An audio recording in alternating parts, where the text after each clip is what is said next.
Representative Mack, wake up. Yes, yes. Representative Morgan. And Representative Newberry. Yes. 12 in the affirmative, 0 in the negative. The motion carries. Thank you. At this time, first bill to be heard this evening will be 5402 by Representative Vela Wilkinson. Representative, you need to unmute yourself.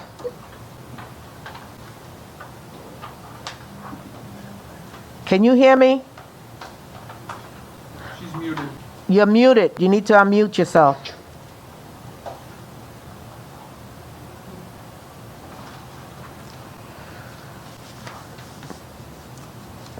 Can you hear me, Representative? Can you hear me? Look at the screen. I'll give you some sign language. We got to work this now.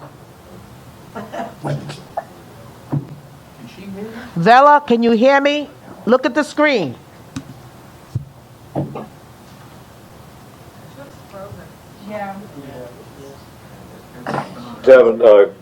She's moving. Yeah, she's frozen, Chairman. Okay, we will come back.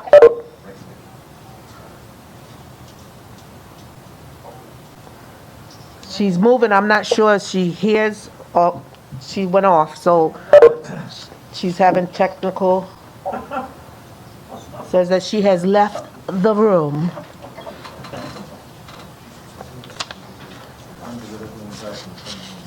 We need to get everybody back in the same room, so get your vaccinations now. Hello.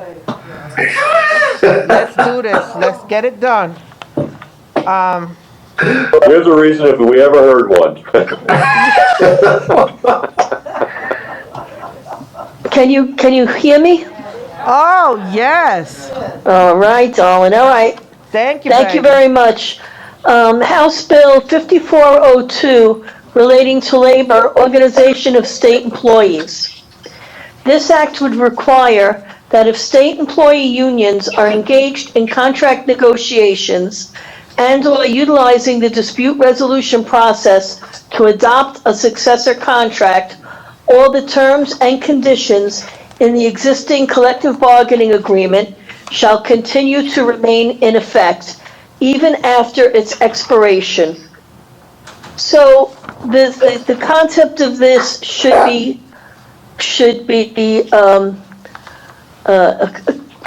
familiar to all of you, because we're talking about the continuing contract bill. We've done this for municipalities, and it's time that we take care of our state employees. And so I'm hearing, as many of you do from our constituents that work for the state, that rather than management negotiating in good faith, that they will get to an impasse, and then management is just taking from the CBA and changing it at will. And they're not giving the organized labor the opportunity to negotiate. Instead, it's a taking from management. And that's just not fair. And I'd like to change that, just as we did for the municipalities. The municipalities have had the continuing contract bill in effect for more than 2 years, and then 40 years prior to that. And so it's not going to cost the state anything except for their necessity in negotiating in good faith, which they have not been standing up to recently. And that's it in a nutshell. Are there any questions of committee members? Hearing none, Vela, I would ask you to just stay online because we have a caller. Yes, madam, I sure will, Madam Chairwoman. On this bill, and it's Mr. Crowley, Patrick Crowley.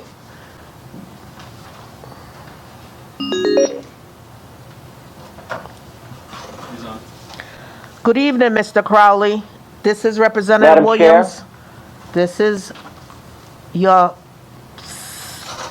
favorite chairperson. And welcome to Labor Committee.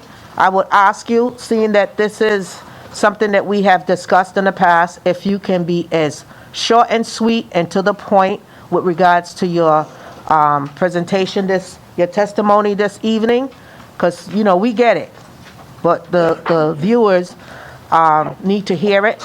If you have new information, greatly appreciate you sharing that as well. Please proceed. For my favorite chairperson, Madam Chair, this is a good bill. Hello. We think that it should pass. It's a continuation of what we've already done for municipal workers, and it's a good idea to extend it to state workers. If there's any question, I'd be happy to answer them. Are there any questions? Clearly heard and duly noted. Greatly appreciate your testimony and your time with us this evening. Thank you, Madam Chair. Have a good evening. Are there any other questions with regards to 5402 to Representative Wilkinson? Hearing none, we conclude the hearing on 5402. Thank you, Madam Chair.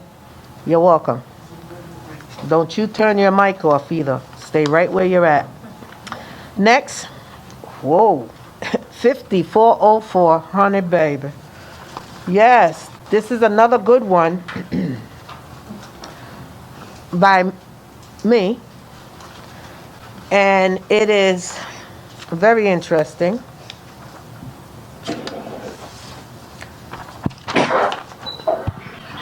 This act would increase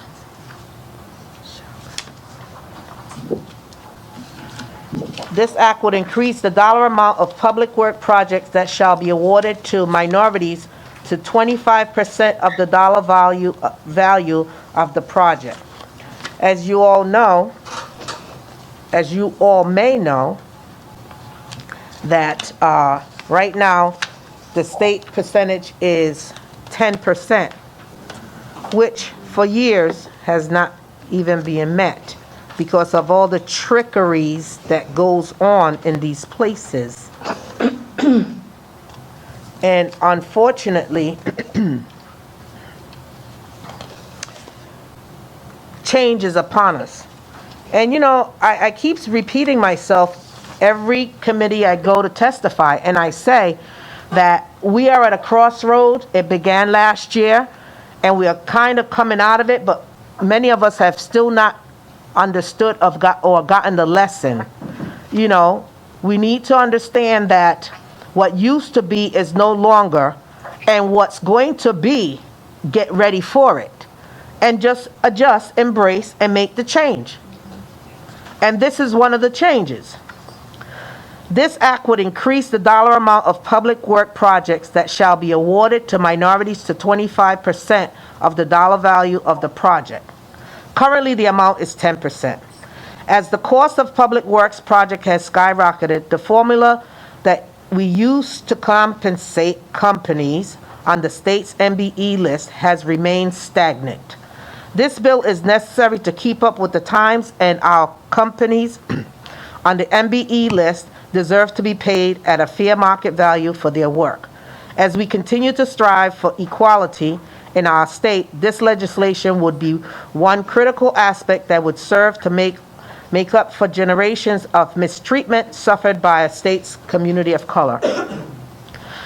Now, I don't know if the committee members received correspondence from the Department of Administration.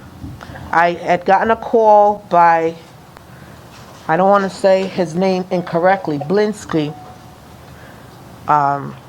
with regards to people of color getting a fair shake, okay? And the administration stepping up to make sure that the administration is covered. And I welcome that, but I also have to continue to beat the drum about fairness, the injustices, and the same BS that keeps being brought to us from these department heads and these departments. We had a failed administration, this one, the prior one, and the prior one before that, with regards to the same issue of inclusiveness and fairness with regards to participation in awards of contracts, state contracts. It said 10%, and then what happens?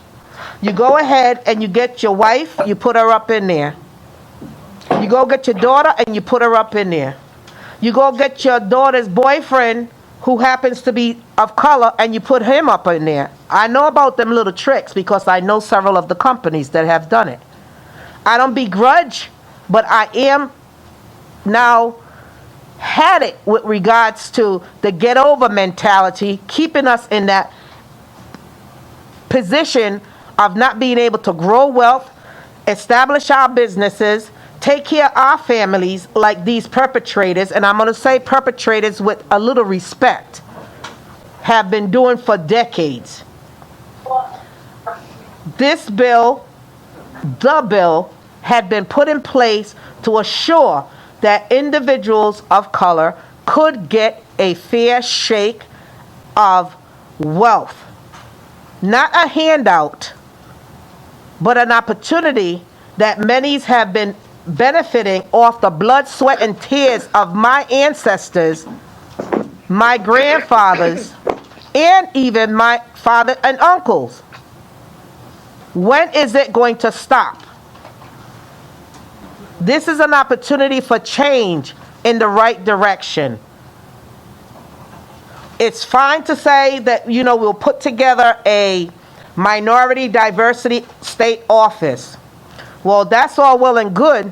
And then you're going to staff it with a few people that look like me in it to make sure that it does look good. And then you're going to stop producing diagrams that we went from 2% to 65%. Really? And then when we look at that diagram, we see that 63%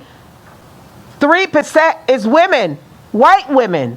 I don't begrudge them because all women are treated unfairly when it comes to employment. But when you talk about women of color, people of color, honey, second to none. We're getting the short end of the stick in the morning, in the afternoon, and at night.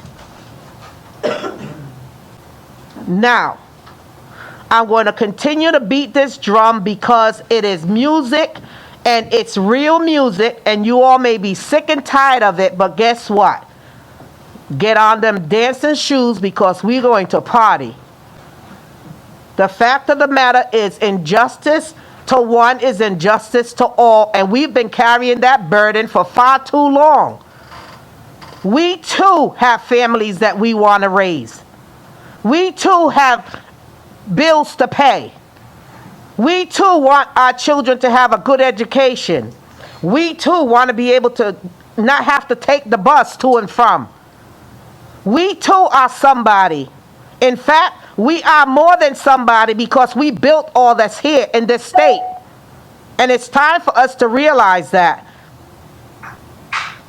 And stop giving all this bureaucratic statements onto why this stuff cannot happen. If you say it can't happen, then you need to come to the table with how it's going to happen. And stop circumventing and going around Robin Hood Bond to make us still have to form the line each and every time. So, Mr. DOA and the new FBI and CIA, guess what? Step up, or you know what? I'm saying it clearly.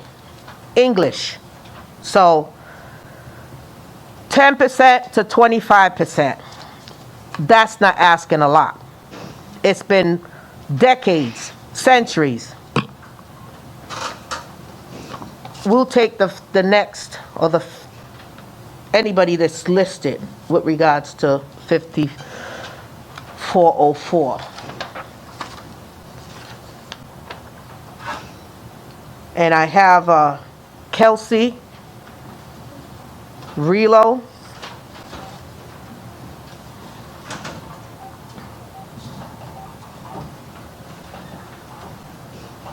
There's nothing signed up on 64. That was written testimony. Okay. Do you have any? Okay.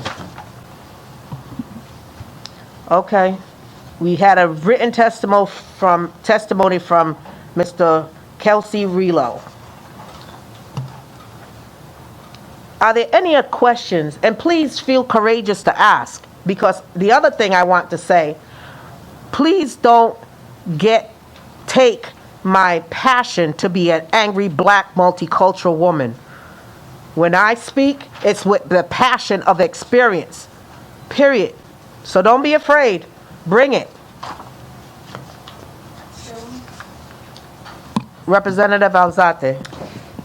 So I fully support this bill. I agree with everything that you said. Something that I'm starting to notice is, are all of these businesses being advertised the same way? And that's, and it's just like, job descriptions that are being opened up through the Department of Administration, wanting to, for the minority businesses, if they're able to apply for certain projects, is it being posted so that they can like bid on them, or just have knowledge? Because that's something that we're running into, is that a lot of these positions that are and I agree with you, a lot of them are hookups. So I'm wondering if they're being posted so people can see them, they can apply for them. But in this instance, I'm talking about like minority businesses. If there's a project that needs to be bid on, are they being notified correctly like other projects? Trust me when I tell you, they're dotting their I's and crossing their T's. They're being very careful on how they're doing things. However, they already know who the project is going to be awarded to. It's already done. Okay, so when you ask those questions, the answer will always be yes. That was, look at the date, time, and place, and all that. But they already had the discussion and the promise and the seal of approval. It's been a practice with this state. Any other questions?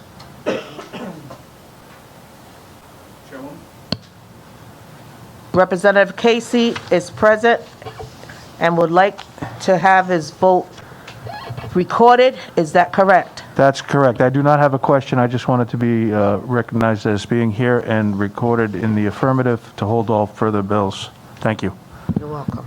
James, if you would do that, I appreciate it. Thank you.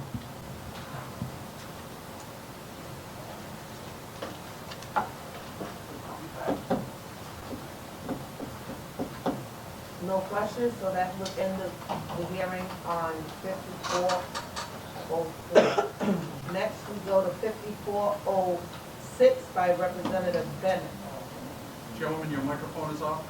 Oh, sorry, that ends the hearing for 5404. And next, we will move right on to Representative Bennett, 5406. Chairwoman, thank you, members of the Labor Committee. 5406 is Municipal Employees Arbitration, establishes new factors of interest, contract arbitration board of municipal employee unions, as well as granting the board power to render an award over all negotiated matters, including the expenditure of money. I have witnesses that can better explain this bill than I can, so I'm not going to waste your time trying to fudge through a bunch of stuff I don't know a heck of a lot about. Excuse me, I'm sorry. But I'll take any questions if anybody has any. Well, for that fumble, you're gonna hold the entire committee lunch when we're able to take our mask off. Just so you know. Okay. Are there any questions? No questions of the committee? Moving right along then. We have a caller, Mr. Tony Capezza. Please come on down. Mr. Tony Capezza. Is Brian on now? Sorry. I thought we could hold them both on the line. Mr. Daniels. Yes, Madam Chair. Welcome. Thank you. You're Ready up. for me? Yes, waiting for Great. you. Thank you. This is Brian Daniels. I'm the Executive Director of the Rhode Island League of Cities and Towns. And on behalf of the League, I would like to register our opposition to 5406. The primary reason that we have concerns with this bill is, as the committee has heard me say before, personnel is the largest component of municipal budgets. It represents about 70% of municipal budgets across the town side and the school side together. And our concern is that this bill would put even more budget control in the hands of unelected arbitrators instead of elected officials. As I think the committee is aware, most cities and towns require councils to approve collective bargaining agreements, and that is to make sure that the promises in those agreements are affordable, so that there's a careful balance between the needs of employees and taxpayers. However, an arbitration decision does not need to be ratified by a city or town, and we're concerned that these decisions could blow a hole in local budgets. So it's also important to note that this legislation is not just for municipal employees. It also represents school system employees that are not certified teachers. And there's already binding arbitration for wages for public safety officials. So if you include municipal employees and non-teacher school employees, then that's a pretty substantial component of a budget that could be at the hands of arbitrators. There's some practical problems we have with the bill as well. One that stands out is that it says that the arbitrators should look to pay scales in other cities and towns of comparable size, but it doesn't necessarily mean that the communities are comparable. So, for example, in Rhode Island, West Warwick and South Kingstown are about 30,000 people, but something that may be affordable in South Kingstown would not necessarily be affordable in West Warwick. And that also holds for, if you look across borders, Massachusetts, Connecticut, New Hampshire, they have higher per capita incomes than Rhode Island. So if those communities are used as comparable communities, then those benefits might be unaffordable here. So ultimately, what that would mean is that it would increase property taxes in Rhode Island. As I think many people know, property taxes are the main source of revenue for municipal budgets. The second largest is state aid through schools. And since we don't expect there to be state funds increasing from this legislation, that means that any costly decisions from arbitrators would have to be made up in property taxes. Rhode Island has the 9th highest property tax burden in the country, and we don't think it should go any higher. So for that reason, and for all the reasons mentioned above, we ask that you do not support the legislation. Thank you. I'm happy to answer any questions. Thank you. Are there any questions to Mr. Daniel for him? Hearing none, thank you very much, Mr. Daniels. See you soon. Great. Thank you so much, Madam Chair. Take care. Tony Capezza, you're up next. Good evening, Mr. Capezza. You're up. Welcome to Committee on Labor. Good evening, Madam Chairwoman. How are you? I'm feeling like I'm 3 minutes apart with Labor, so let's make it quick.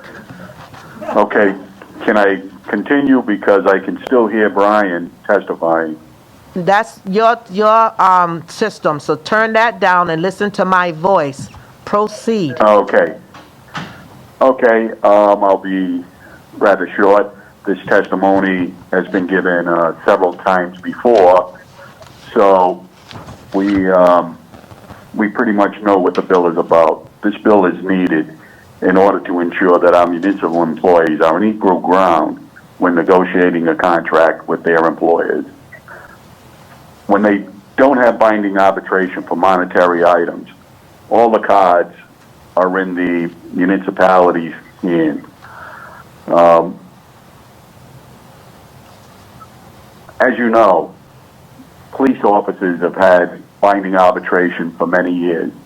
And as you also know, I represent 28 police departments within the state.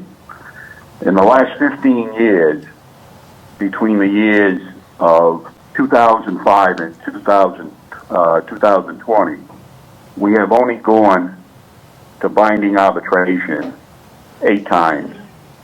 And the arbitrators' awards have been between 0% and 3%. Now, I disagree with Mr. Daniels when he talks about the ability to pay, because he only mentioned one portion of what's in that bill. One of the other things that's in this bill, it instructs the arbitrator to consider the ability to pay, just as in every other binding arbitration contract. So the arbitrator will then look at other communities. They'll look at the physical condition of that community, and that's how they will come up with an award. As I said, in the last 15 years, arbitrators have awarded between 0% and 3% pay increases. Those are communities that couldn't afford a pay raise, they got 0%. So I totally disagree with his testimony. For all these reasons, I would ask the committee to support this legislation. I thank you for your time, and I would be more than happy to answer any questions that the committee may have. Are there any questions? Thank you, Mr. Capezza. That wasn't short, but thank you just the same. Okay, thank you, Have a Madam good Chairwoman. evening. Take care. Okay, you too. That concludes the hearing on 5406, and we move right along to 5474, and that is another one by Representative Anastasia Williams. I'll be quick with this one as well.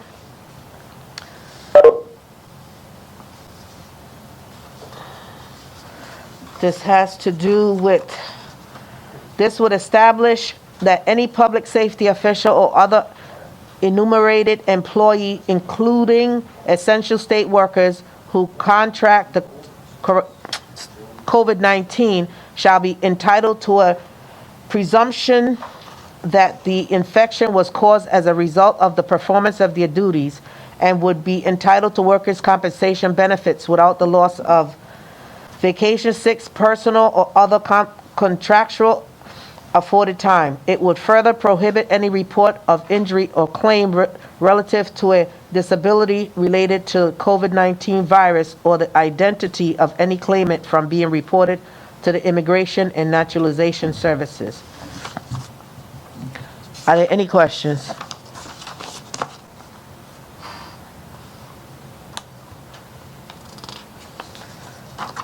We have a caller, Mr. Valletta.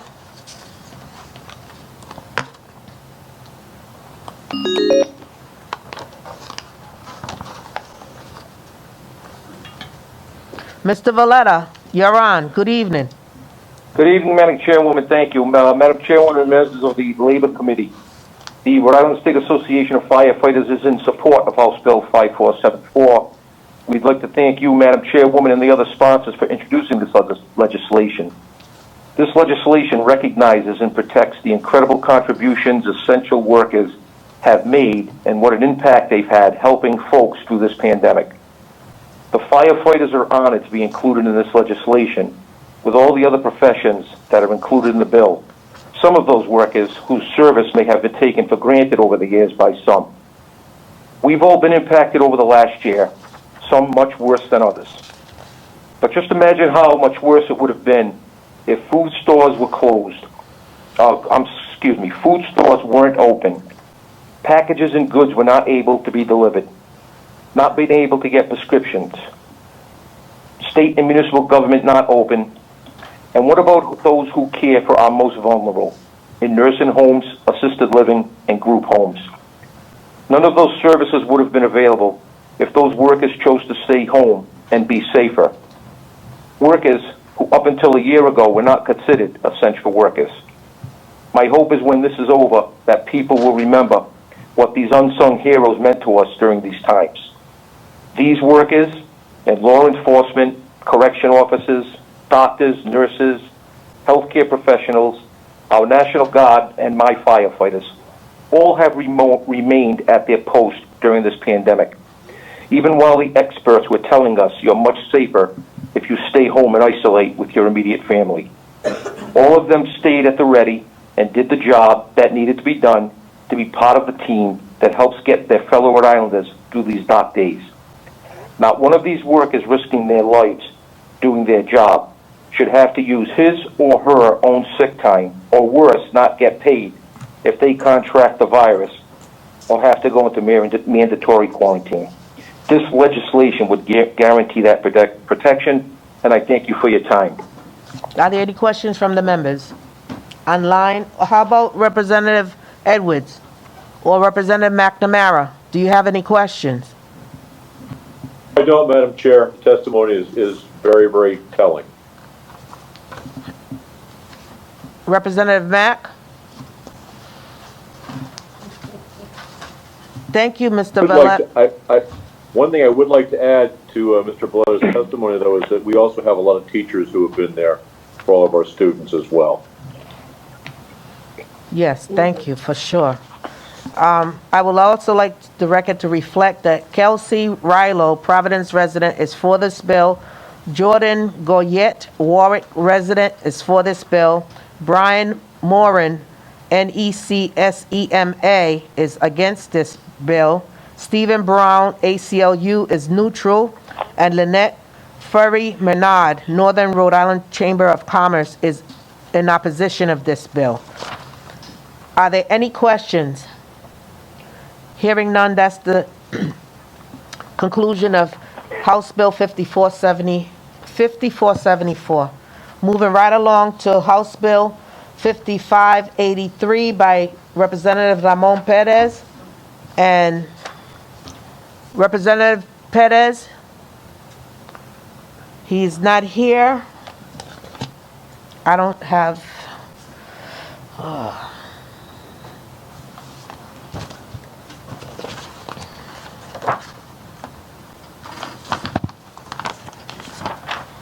This act would grant unpaid pregnancy leave to part-time workers, would clarify their access to unpaid sick leave during their pregnancy, and would provide additional protections for pregnant workers who work in the medical field.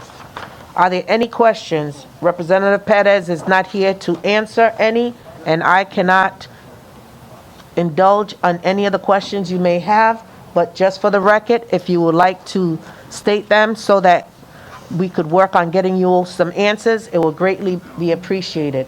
And there's no one that has signed up to do verbal testimony, but we have a Kelsey Rilo, Providence resident, who is in favor of this bill, so I would like the record to reflect that.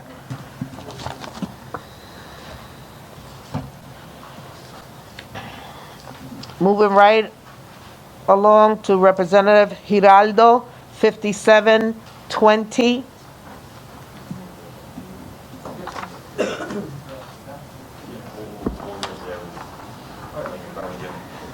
We have to have laughter in our lives, especially being in this building. So this stuff right here is suffocating. Definitely, you have that, Madam Chair. Oh, you woke up, huh? I'm glad to see you, baby.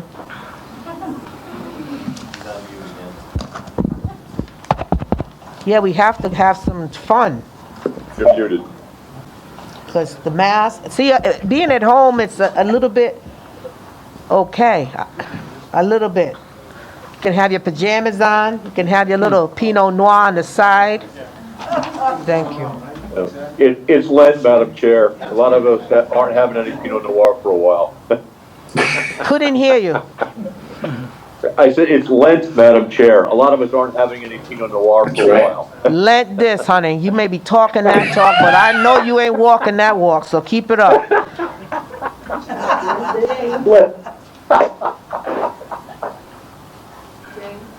Oh. Just 1 second, please.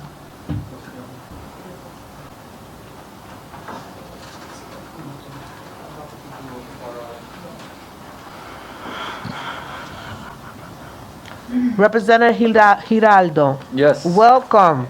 First time, huh? Yes. It is. Thank you, Madam Chairwoman. Happy to be here. Thank you to you and the members of the committee. I want to thank you all for taking the time to have me here to discuss this bill. This is a companion bill to a bill that's been put forward in the Senate. My friend Senator Kano is sponsoring it on the other end. To me, this bill is pretty simple. What it does is increase the amount of time for parental leave and family leave from 13 weeks to 26 weeks per any 2 calendar years.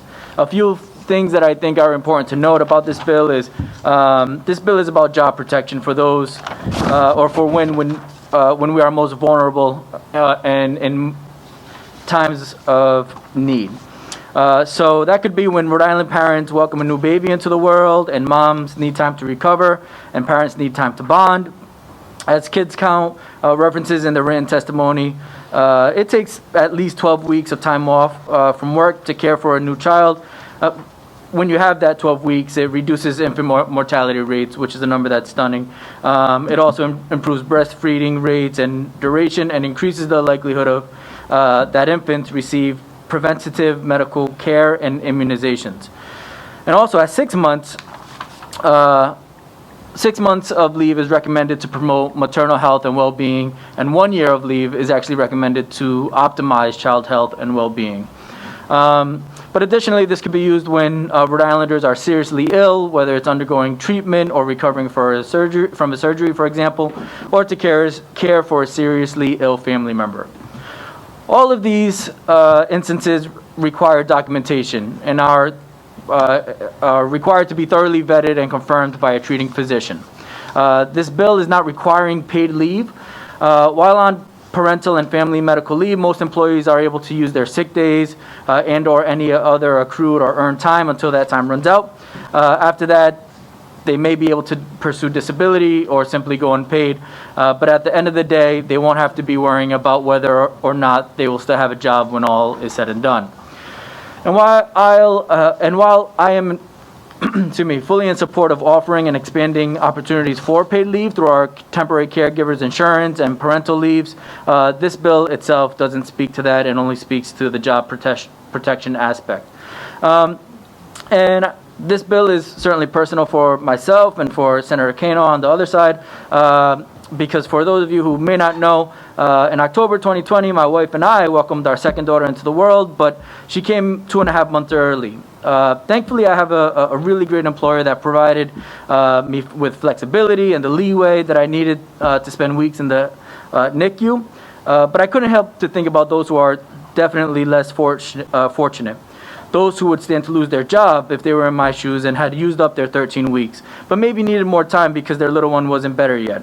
Or maybe they used their 13 weeks and are back to work, but are praying to God that they, their spouse, or a family member doesn't get sick. And I just really believe that we shouldn't be putting this burden on our hardworking families.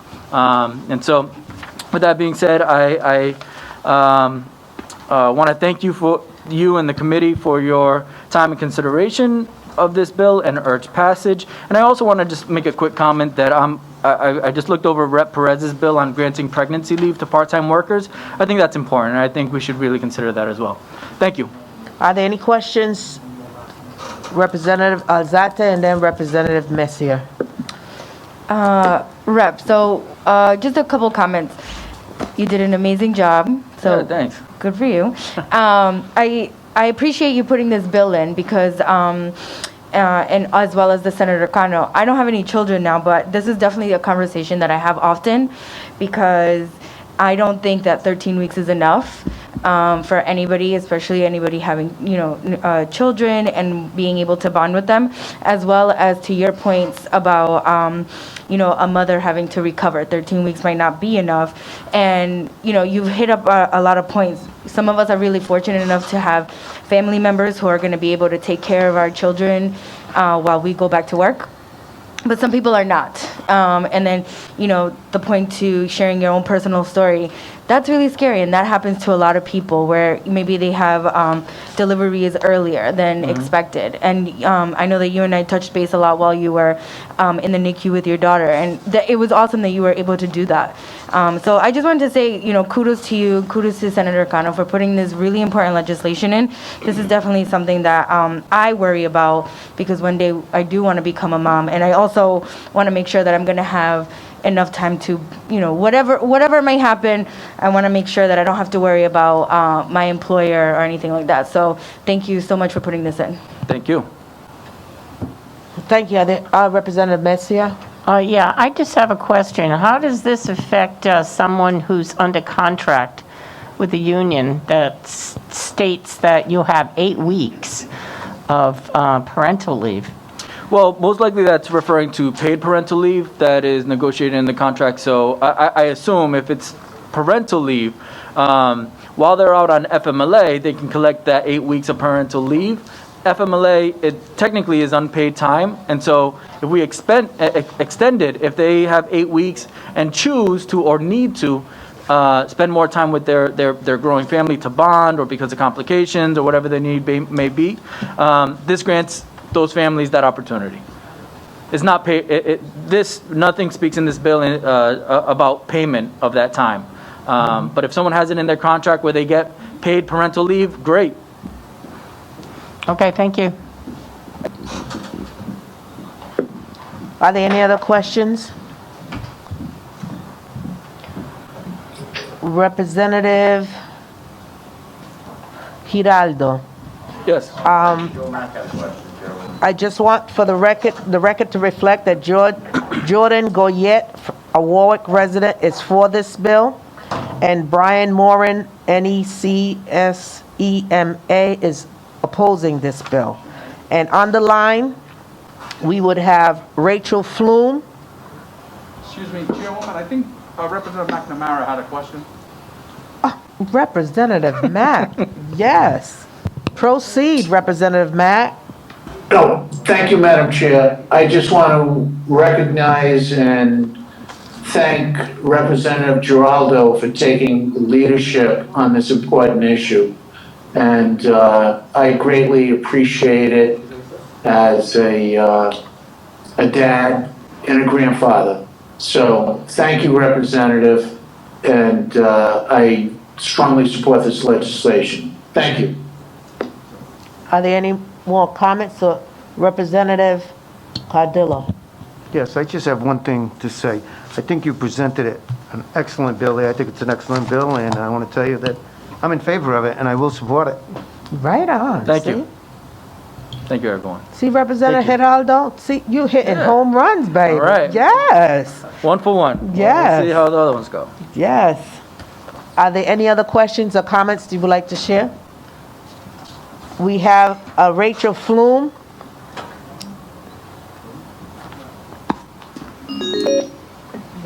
Ms. Flume. Hello, Chairwoman and members of the committee. I'm Rachel Flum. I'm the Executive Director of the Economic Progress Institute, and we're here to support Representative Giraldo's bill. Just briefly, he did a great job of explaining the bill and why you should all support it. But, our mission is to improve the economic security of Rhode Islanders, and we all know you can't be economically secure if you lose your job when you're sick or need to care for a loved one.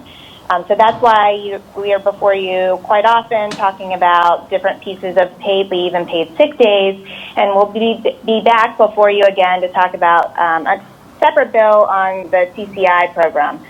But today, we've seen through COVID how important it is that family members be able to take time off to care for a loved one when they're sick. And as Rep. Giraldo explained so wonderfully, new parents need time to care for their new babies. And unfortunately, babies and illnesses do not run on a calendar year, and they're often not easy to plan with your calendar and your time clock.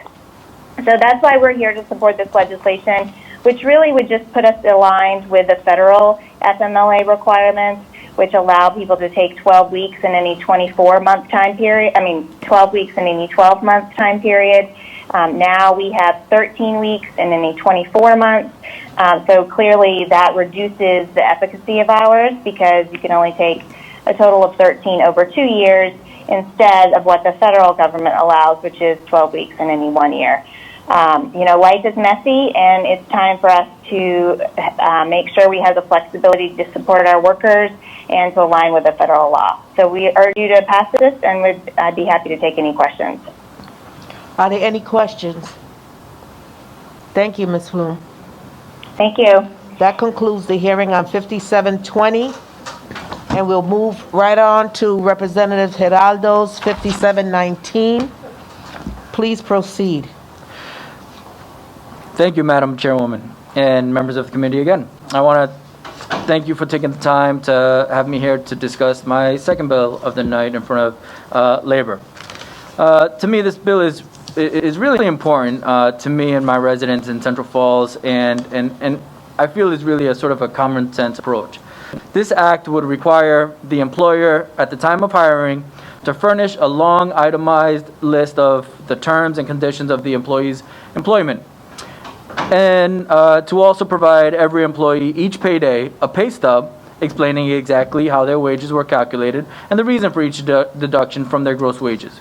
Finally, it allows the employee to file a private court action against the employer for a violation of these new disclosures, while also, in the alternative, allowing the state to enforce the law on the employee's behalf. These bills are all aimed at transparency, in my opinion, and committing and preventing wage theft for our most vulnerable workers. In reading through what this bill does, I would imagine that many of us here today are in a fortunate position of feeling confident that we are being paid correctly by our employer. If you are like me, you probably received an employee handbook when you were first hired with all the details of your employment. How many sick days you get, what vacation days look like at your company or by your employer, when you get paid, etc. And if you're salaried, then you likely receive a steady and consistent salary. And if you're hourly, you probably have a clear understanding of when you are eligible overtime and how much that is. And hopefully have the luxury of not having to worry about if there's been a mistake in your pay. It probably doesn't mean that you don't check just to be sure, but means that you can sleep easy at night. You probably receive very clear and precise pay stubs, or maybe you're able to access your pay stubs online if you ever did have a question or doubt, and you most certainly know probably where the HR or payroll office is if you ever had a question, or if there was an honest mistake on your paycheck.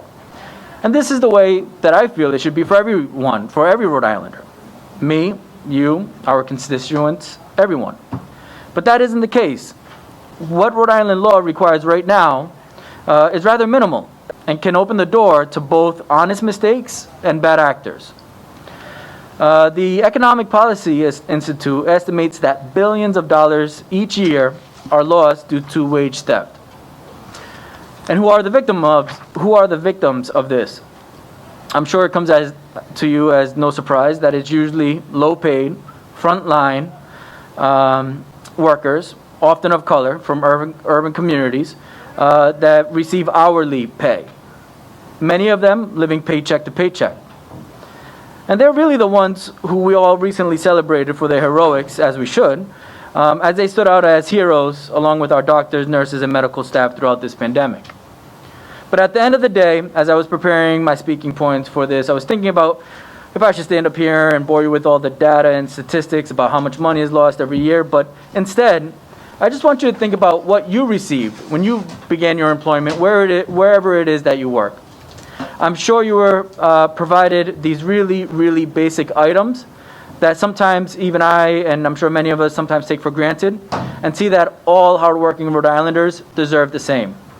Thank you, Madam Chairwoman and Committee on Labor, for your time. I appreciate it. I think this bill is right on point. Your presentation was clear and on point as well, and it's definitely needed. And they have been ripping us off like they have been doing for years. So, hello, it's over.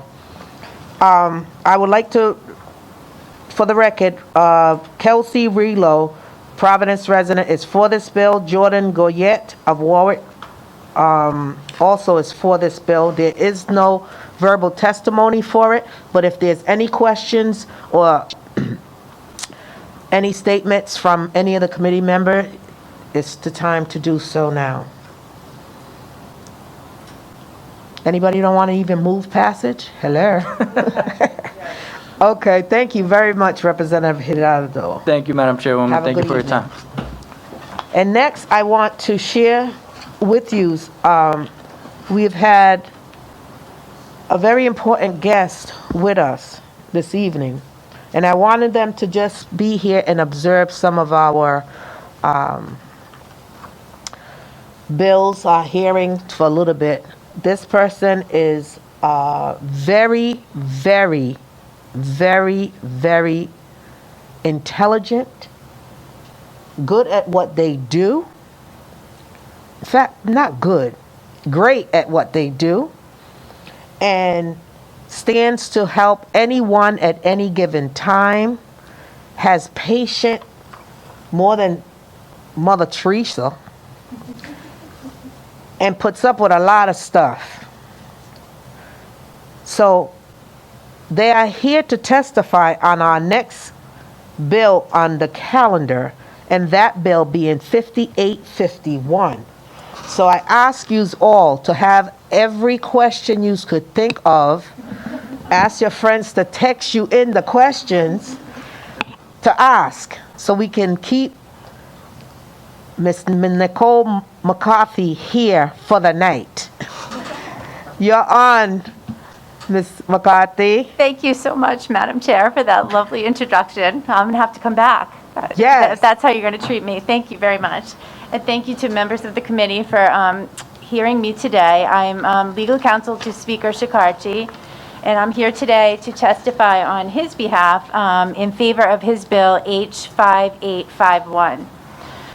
This is a bill which is a repeat from last year, and it would repeal Section 28-12-9 of the general laws, and that is a statute which empowers the director of the DLT by regulation to allow employers to pay a rate lower than the minimum wage to individuals who are impaired by a physical or mental disability.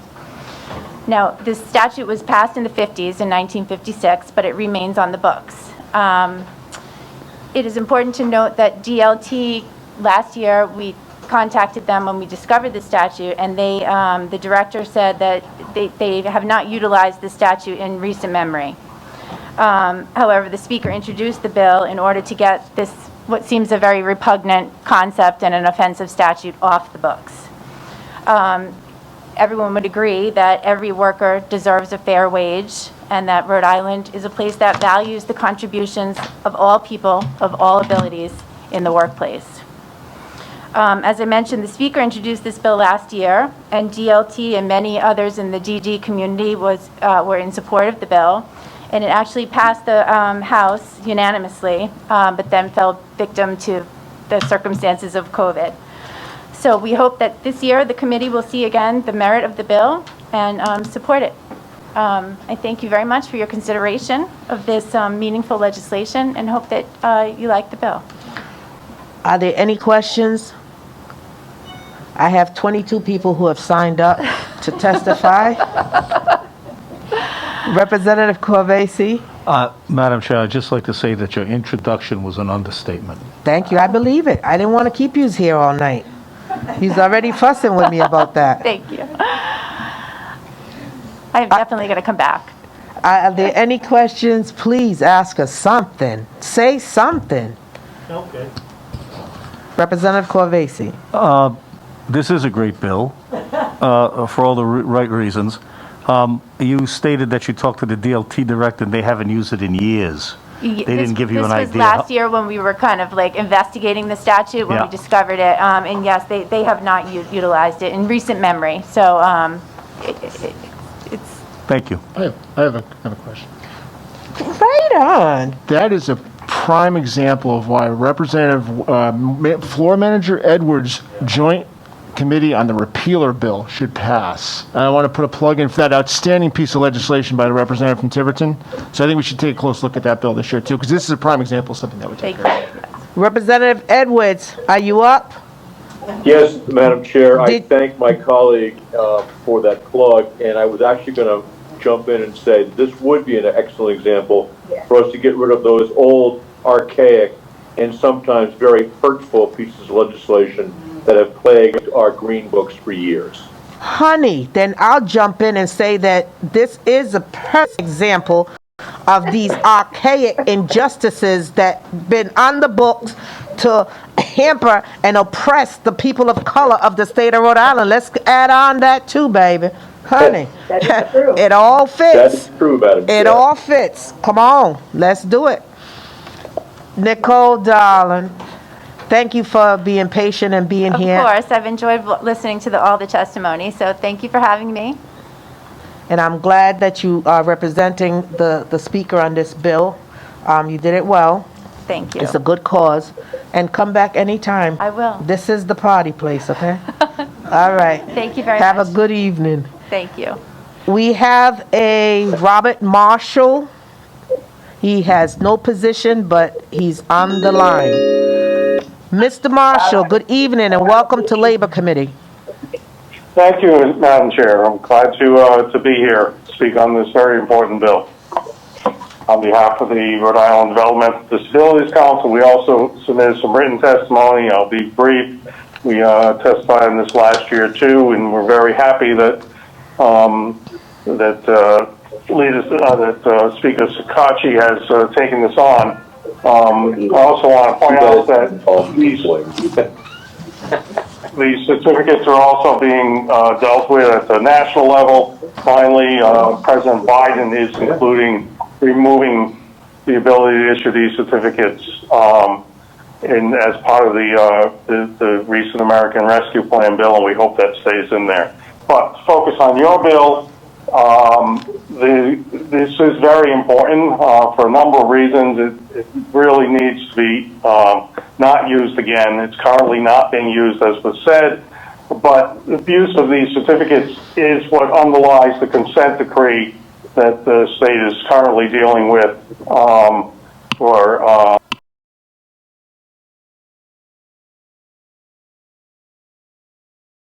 used in that case, and what led, and the abuse of those certificates is what led to that consent decree originally.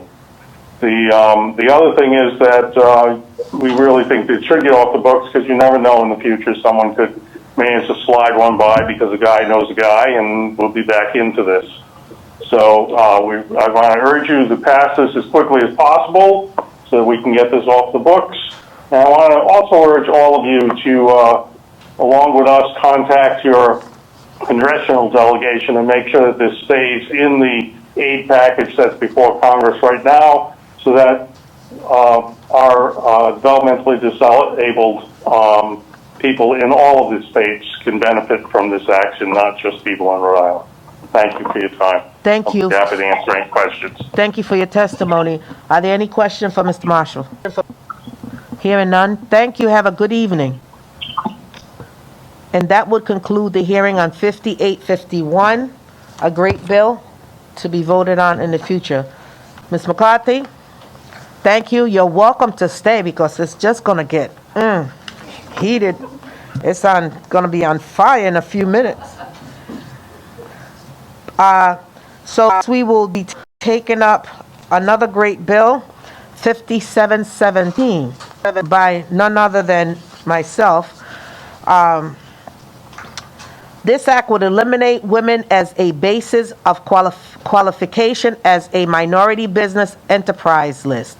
While women continue to make great strides toward equality, their inclusion on the MBE list runs counter to the true purpose of the MBE. The MBE was created in order to rectify the fact that minority business owners were consistently shut out from state contracts in favor of those in the know. While this may be true for women as well, women in general cannot be classified as minority. For women to be included on this list further discriminate against our minority-owned businesses, taking away contracts they have worked so hard to land. And if we want to strengthen the MBE list, women should rightfully be removed from the list. It would also further raise the percentage of dollar value for applicable state procurement contract from 10 to 25% for required minority business enterprise preference and contract awards. 25% is far closer to the actual demographic of minorities in Rhode Island. This population should be accurately represented when bidding for state contract, considering the amount of money at stake for those whom win contract bids. And I reiterate all that I said not too long ago. You know, we talk the talk. No, we don't talk the talk. We've been doing the work. You all talk the talk and don't walk the walk. You learn, you present 19,000 ways of skinning the cat. So guess what? We are presenting ways to make sure that we are included in every aspect, rightfully included in every aspect that we are qualified to be in. So with that, I will turn it over to the callers. Oh, any questions? Representative Alzate? So I just want to say that this is it's a great bill. I support it. But also, on a day like today is March 1st, and it's International Women's Day, or month. So, right, good timing, Chairwoman. It's good timing. When we talk about the women's suffrage, 100 years, right? They forget that women of color, it was another 50 years before they got recognized about getting the rights to be human. So our suffrage didn't end. We're still suffering. So realistically, it's unfair what's done. You have individuals putting their wives, their girlfriends, their whatever. At the end of the day, it works for them. What's going to finally work for us? We got to step up and do what needs to be done and claim it like we own it, because we did it. Luis Torrado online.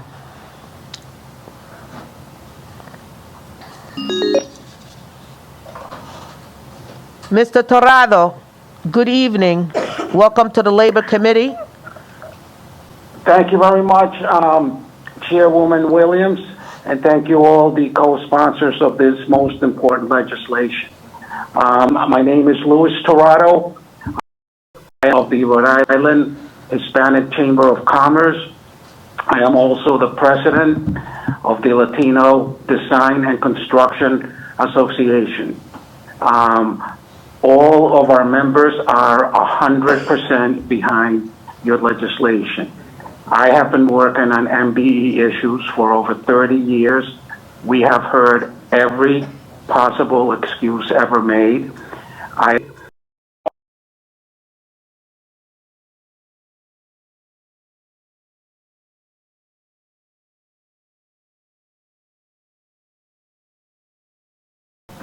Women-owned businesses,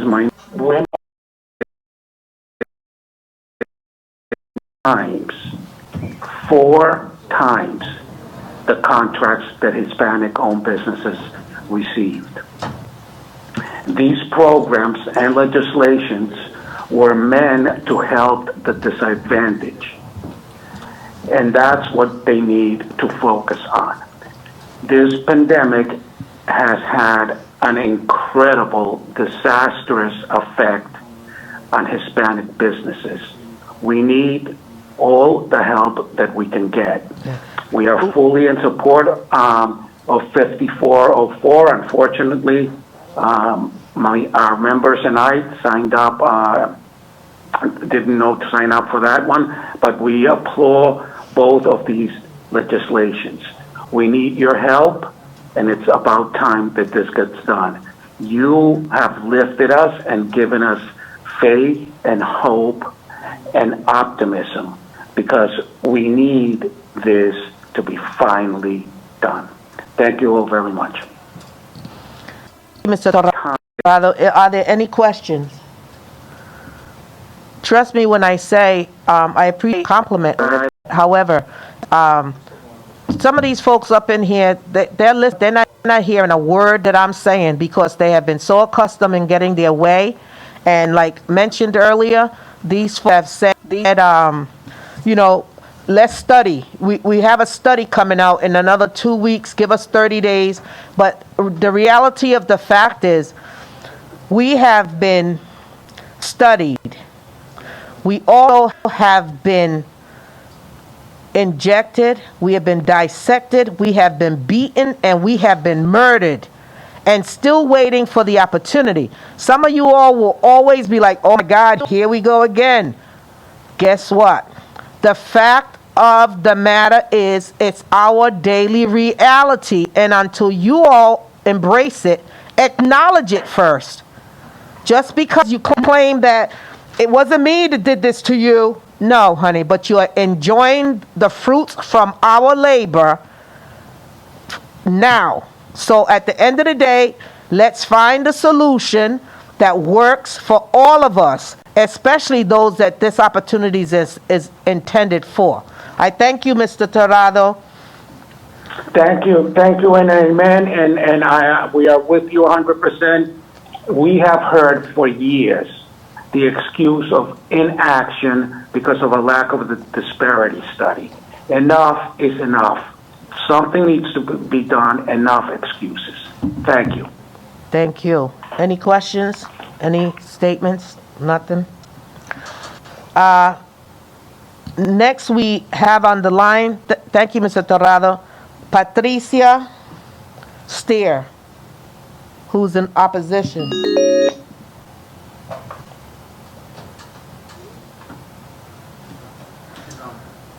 Ms. Steer, welcome. Yes, thank you. I'm Patricia Steer, president of Steer Engineering. We have close to 30 employees, half of whom are women and minorities. I'm opposed to this bill, which would eliminate women from qualification as a disadvantaged business. Women are the minority in the male-dominated industries associated with engineering and construction.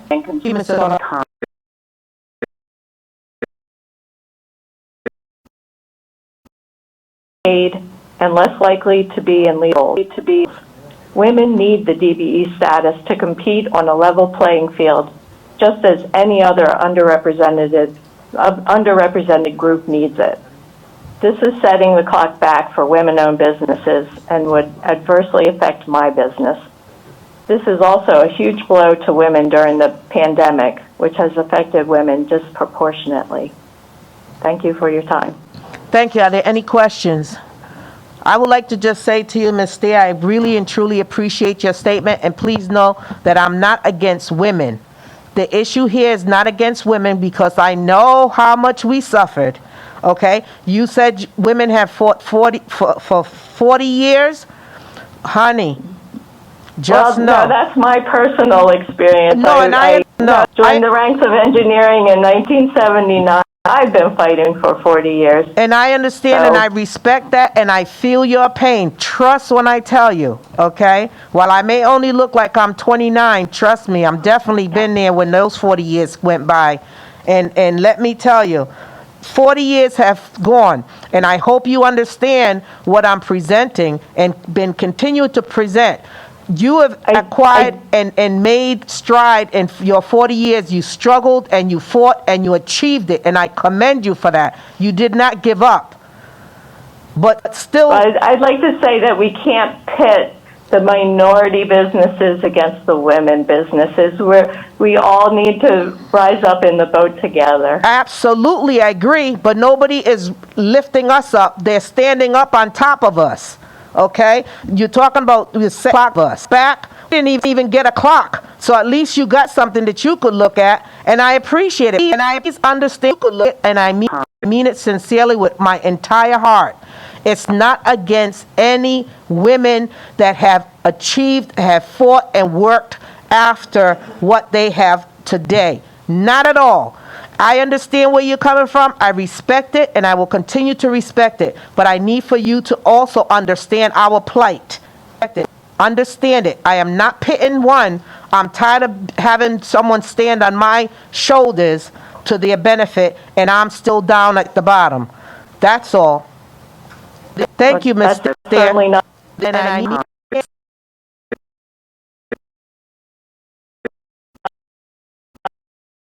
underpaid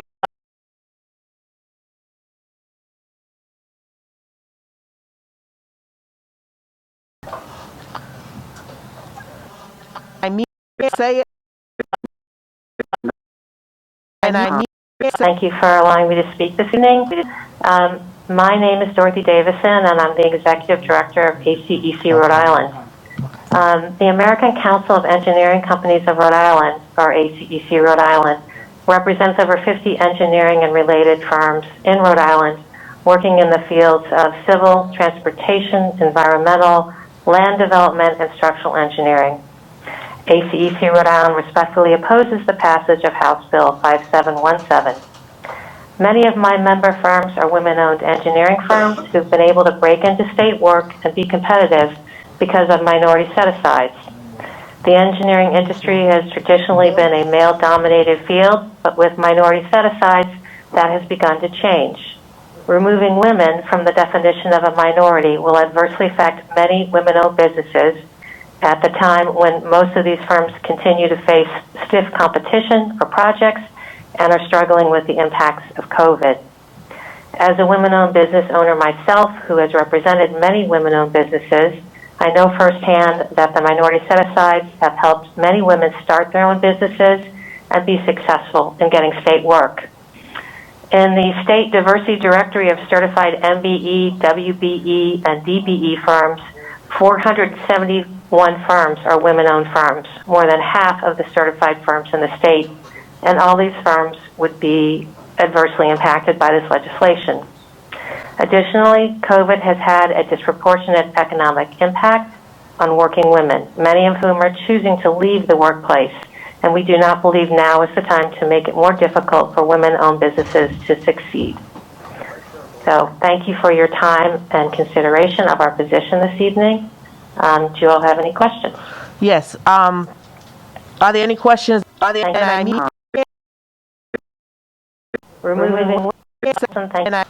How much color do you have in your business? In my own business or in our association? Both. We have, I think, 2 women-owned businesses who are minorities.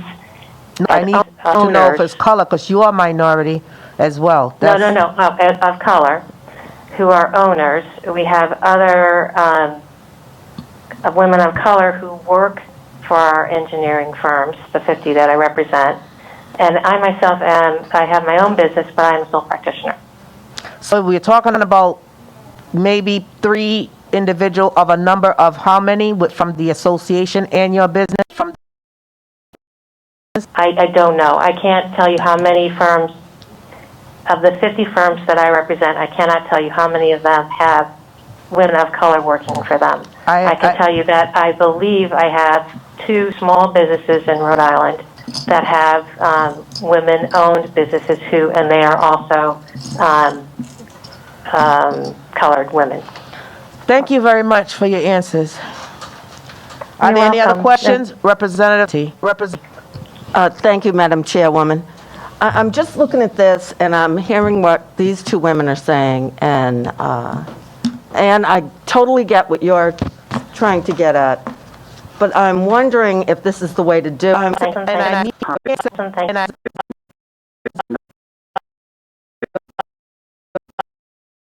Underpaid. If you look in the workforce, we haven't reached that plateau where we're all equal in the business world. I definitely see where you're going, where people of color are even a step below women. A step? Well, several steps, okay? Mm-hmm. But so I agree with you. You make a point. I'm not sure we should take women out completely. Maybe, I don't know. I'm just throwing out an idea. That's the whole point. Nobody wants to talk about it. Everybody that is benefiting is certainly comfortable where they're at and looking to even rise higher. And I don't begrudge anyone from doing that. But I'm saying, and have been saying for years, is that we haven't even gotten an opportunity.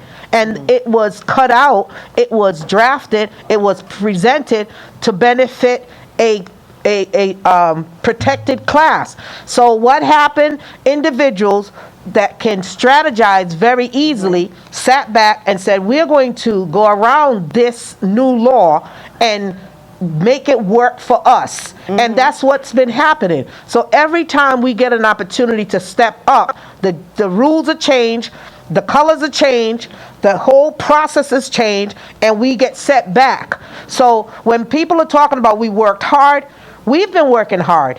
When people are talking about, going to set the clock back, we've been kept back. So what I say, let's get comfortable having these uncomfortable conversations and let these people step up and come with an answer that will work so that we can all rise together, as it was mentioned, opposed to try to figure it out, and every time we come with something to help the solution, believing it's a good solution, a workable solution, you get the setback another 10 years, another 20 years, another 50 years. I am saying get comfortable being uncomfortable because we need to change the status quo on how these things are being done, and they've been being done for far too long. It's time to change. Suffrage is not for one ethnic group at all. It's not. No. It's not. No, I agree with you, and but we still haven't reached total equality as women in the workforce. I'm just saying. We haven't reached what? We haven't reached total equality in the workforce as women, as a group. But no, you have not. We haven't even gotten recognized, is what I'm saying. You have achieved. You have worked hard, and you have achieved. We have been working hard and still haven't been given the opportunities, what I'm saying, because it's a fact.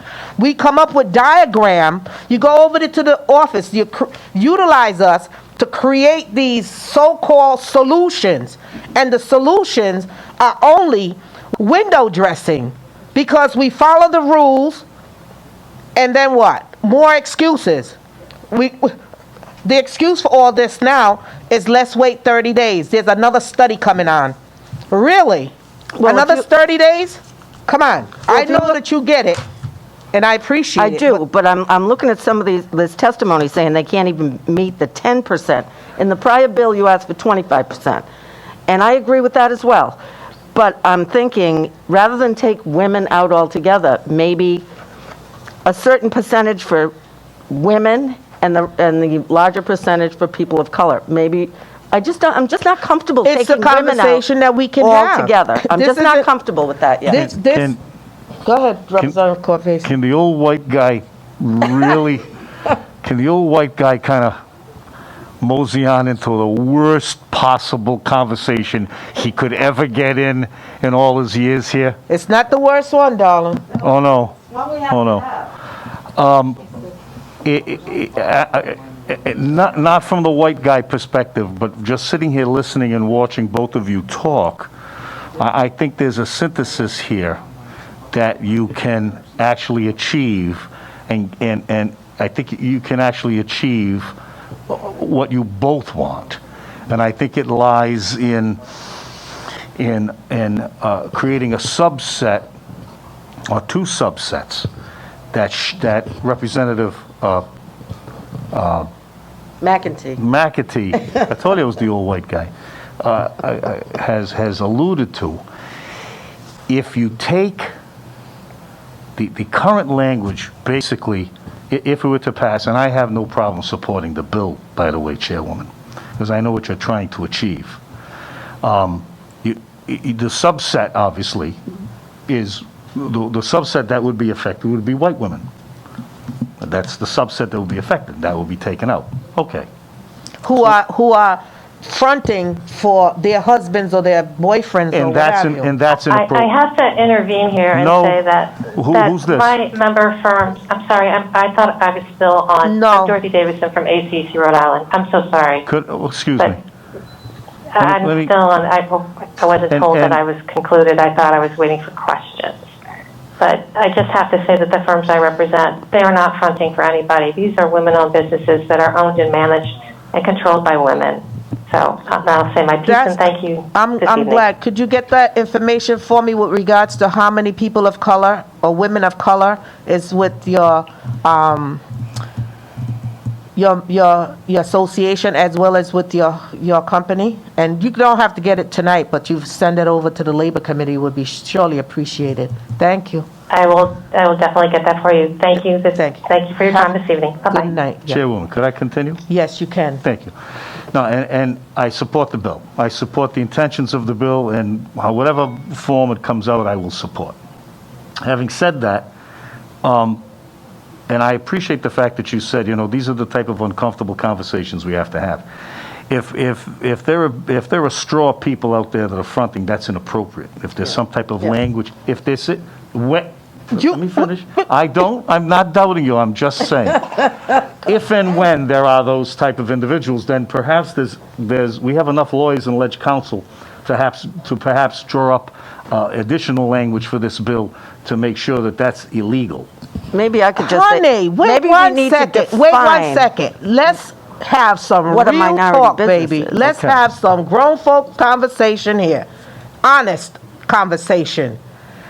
If you, my friend, Representative Corvese, believe that they aren't, No, I there didn't say that.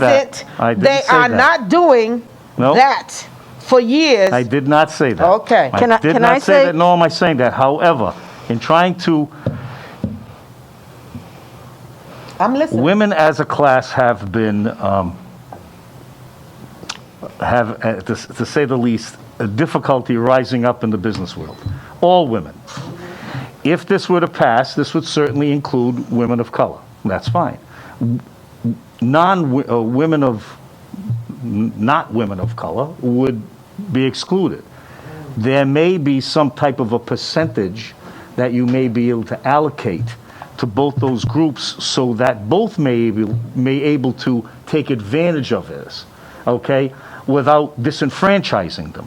Now, that may not be one of the most eloquent explanations I've ever given, but I know what I'm trying to say, and I think the committee knows what I'm trying to say, okay, in order not to disenfranchise any woman. Now, the existing problem of what I call straw borrowers, okay? I'll call them straw borrowers. You call them fronts. I like straw borrowers, okay? That should be addressed, and perhaps you could put something in this bill along with it, because I think that's something that has to be addressed. So that's all I'm going to say, and I think the white guy said enough. I appreciate it, but, Madam Chair, if I could. Can I finish still? Oh, I just have one You're thing I want to say. excited. Go I'll ahead, never Representative finish if he McEntee. broke Go it. ahead, go ahead. So what I want to say is maybe in response to what you were just saying, we should define what a minority business is. And if it is one straw person, just, if it's just one, they put the wife on the corporate papers and she really doesn't work there, we need to define exactly what is a minority business. It can't just be one person of color whose name is on the corporate papers as president and then no other people of color within the organization. That's not a minority business. That's what you're calling a straw puppet business. What are you calling it? A straw? Or putting a woman in front and it's all men that are actually working there? For years. I know. That's been it a happens, practice, but a common practice. We need to define what do we mean by minority business. It's And it needs to be defined, more not so than much that. the business, but the we need to- minority business MBEs and WBEs. But we need to define it in a way that it can't be just a front. And how are you going to, or how are we going to go and come up with questioning these individuals that have been benefiting for decades, having their female counterpart, family member, whatever, as the 51% owner of the Well, business? they have to have more than 50% of their employees have to be women if they're going to call themselves a minority business of women. Yeah, you're looking for trouble. I'm sure. We've been living in trouble, but that's definitely because it's definitely a situation where This is a sticky one, but it needs to be talked about because No, it does. it's been a bad practice. It's a bad culture. In combination with your 25%, which is increasing from the 10, you could maybe carve out Doc was saying, subgroups, who gets what, without completely taking women out of the mix. Because when you read this paperwork that they're sending out, they're saying they can't even meet the 10%. How is that possible? You know why they can't meet the 10%? Because they're perpetrating a fraud, period. And nobody is going after them. The people that could, they get thrown to the side, and nobody listens and hear what is being said. They've been doing this for decades and getting away with it. Now, Big Mouth Me is going to bring it out every day. Representative Cardillo, please. Almost my question was answered. I appreciate that. Okay. You gotta tell us what you were thinking. I'm telling you, unless you are living this stuff on a daily basis, you can't understand it, and you're not interested in understanding it. Because realistically, if you was interested in it, you'd come up with languages, you would come up with a way, and you would eradicate this bad practices, these cultures that's been keeping people, hardworking people, deserving people from growing wealth. Period. Growing wealth legally, inappropriately. These opportunities are not set for one doggone group of people, but the only thing is, that's what's been being condoned. Enough already. Enough. My passion. Don't take it as me being angry. It's my passion. I would never think that. Okay, on the line, Johnny Leva. He hung up. Barbara Thornton. Brewster's Thornton something. Welcome. Welcome. Hello. Hello. Yes, this is Barbara Thornton. You're welcome to Labor Committee, Barbara, if I may call you by your first name. Please do. Thank you.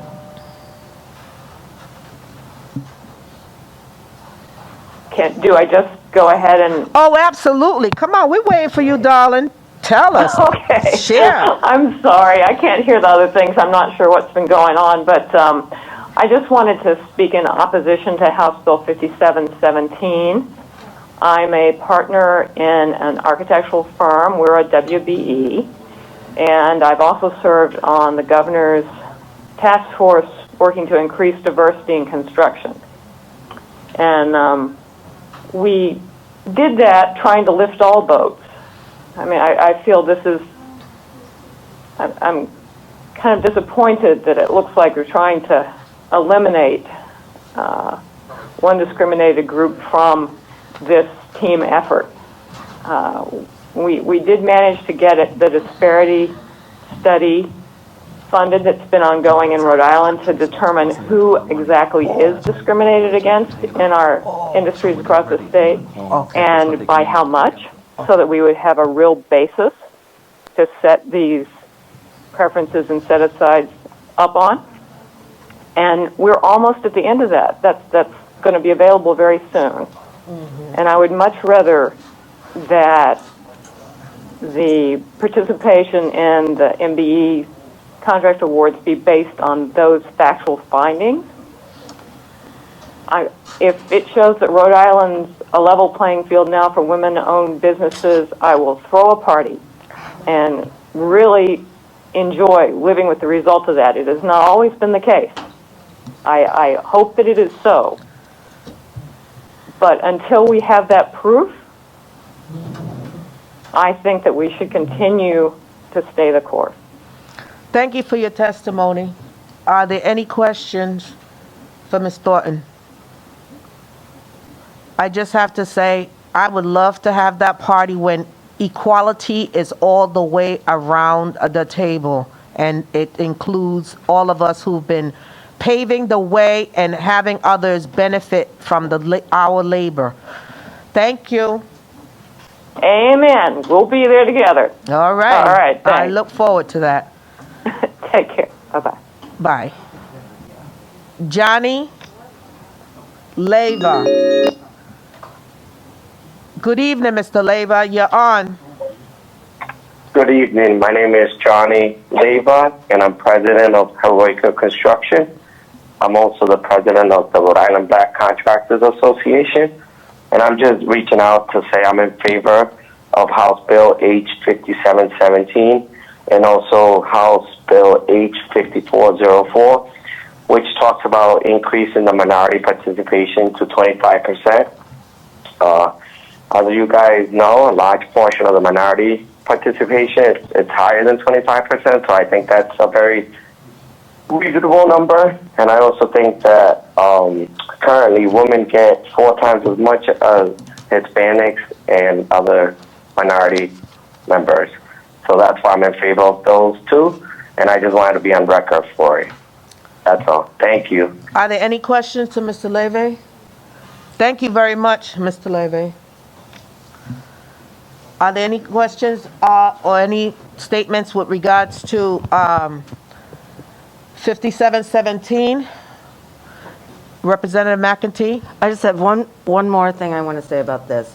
Where will this put women in the industry that do these contracts, the construction contracts, the engineering contracts, the architects, all of the above?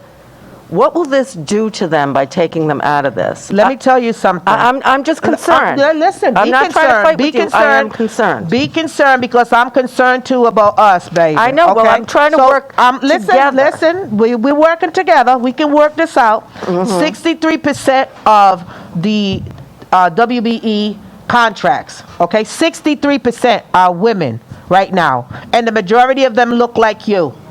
Majority, as it's been stated. Growing wealth, we don't get that opportunity as it's been happening.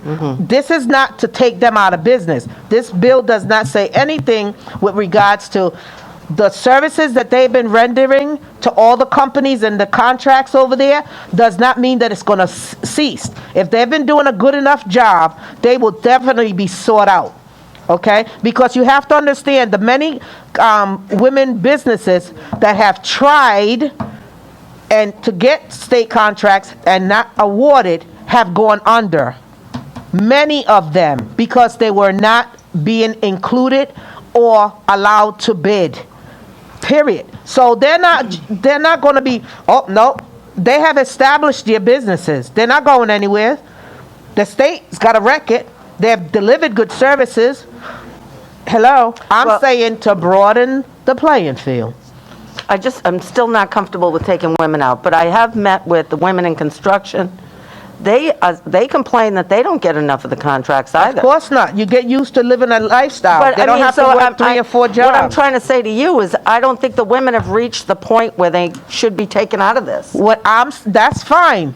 That's fine, and I respect your position. I need for you to respect mine by saying yours have been established. Ours are still begging.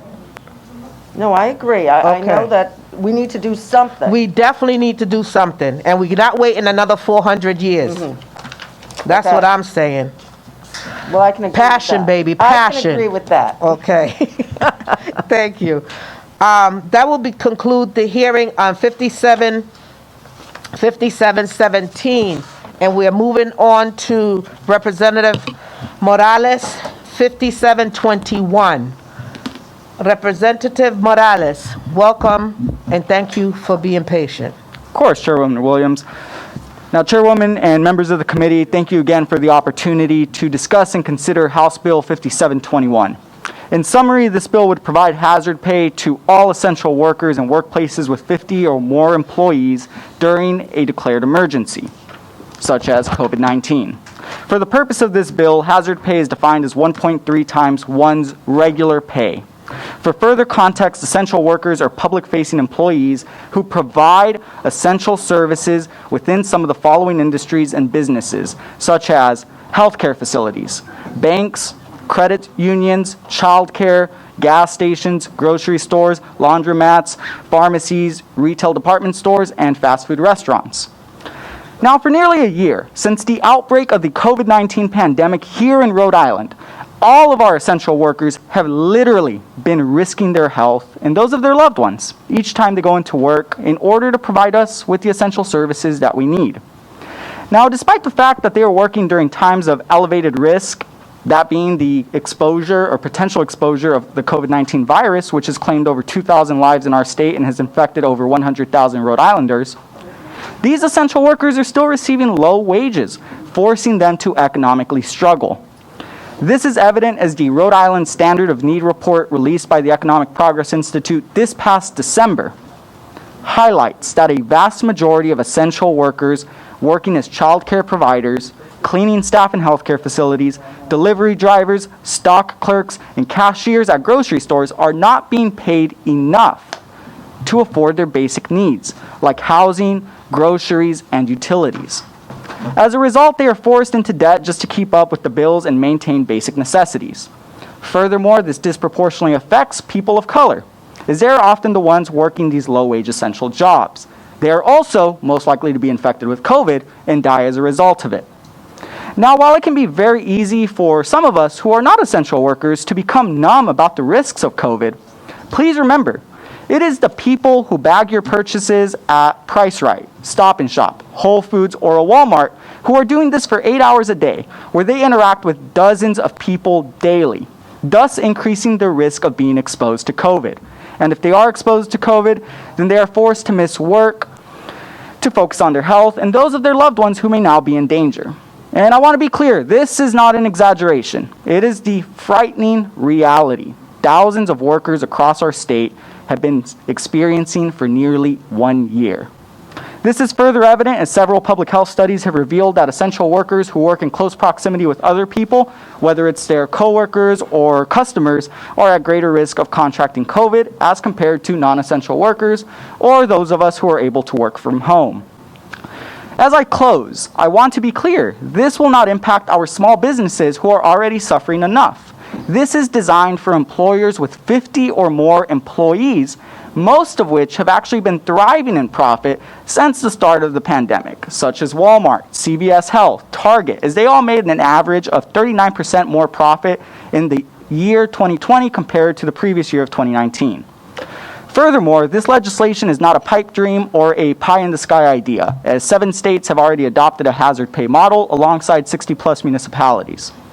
So while we have praised our essential workers, thanking them for their bravery during these times, especially our healthcare heroes, this is our opportunity to ensure that we are properly thanking them by making sure that they receive the compensation they deserve. So thank you all very much, and I'm more than happy to take any questions. Are there any questions for Representative Morales? You have Representative Henry's, virtually. Representative Henry's. It's not a question, but I did want to make some brief commentary. I wanted to thank David Morales for bringing up this subject, as it's something that's near and dear to my heart. I work in a retail environment, and while we often say we talk a lot about essential workers and what they've done for us, the term itself, essential, means something that is extremely important, absolutely necessary. And I urge those who are listening in to think about how we treat the things that we find absolutely necessary and extremely important. We take great care of those things. And so this is just furthering that mentality. And while it is really great to hear thank you and to have gratitude extended to us, gratitude is not a form of currency, nor does it pay the bills. And so while we want to thank those who have been heroes during this time, we need to show up and show out in a way that makes most sense for them and their families. So there's not really a price tag we can put on these livelihoods, especially in these environments, and especially during this time. So I stand in great support of this bill. Thank you. Are there any other statements? Representative Casey. Yes. Hello, thank you. On? Hello? I'm good, okay. Rep Morales, is there any financial note thus far on this particular item? No, this would not be mandated by the state by any means, as this would all be for private employers. Okay. Are there any other questions? Representative McEntee. I know what you're trying to get at, David, and I'm wondering, like you have restaurants listed here, many of them aren't doing half the business they were doing a year ago, right? how would they have the money to pay beyond their means? Yeah, so thank you so much for bringing that point up, Representative. Most of the restaurants that you are referring to do not employ 50 or more employees, and thus would not be eligible or mandated to provide hazard pay, because I completely agree with you, a lot of our small businesses are struggling. I guess I missed the 50. Good point, very good point. Actually, I have a quick question, Chairwoman. Whip Kazarian. Oh. Thank you, Chair. Thank you, Representative Morales. I do have a question for you. Again, I agree with the premises of this bill, and I think you make an excellent point. I know you chose the number 50 in order to target those big box stores. Is there any reason that you chose 50, or is that a negotiable number? What's the most important thing to you about this bill? Yeah, so there's actually two key reasons why I selected the number 50 in regards to eligibility for this. So according to the statistics of U.S. small businesses, when it comes to Rhode Island, firms with 50 or less employees have the largest share of small business employment across the state. And I want to be clear, the definition for small business, by the way, is 500 or less employees. As we know, that is not quite the reality. Alongside that, the Restore RI grant, which was a state grant program for our small businesses who were struggling, capped eligibility at 50 employees. Excellent. Thank you. I appreciate it. Are there any other questions? No, we'll go to live testimony. I would like to also say that we have 20 individuals signed up to testify. And I will ask to please limit your testimony, because everyone, well, let me rephrase that. 19 of the 20 who signed up is for the bill, and only one individual is opposing the bill.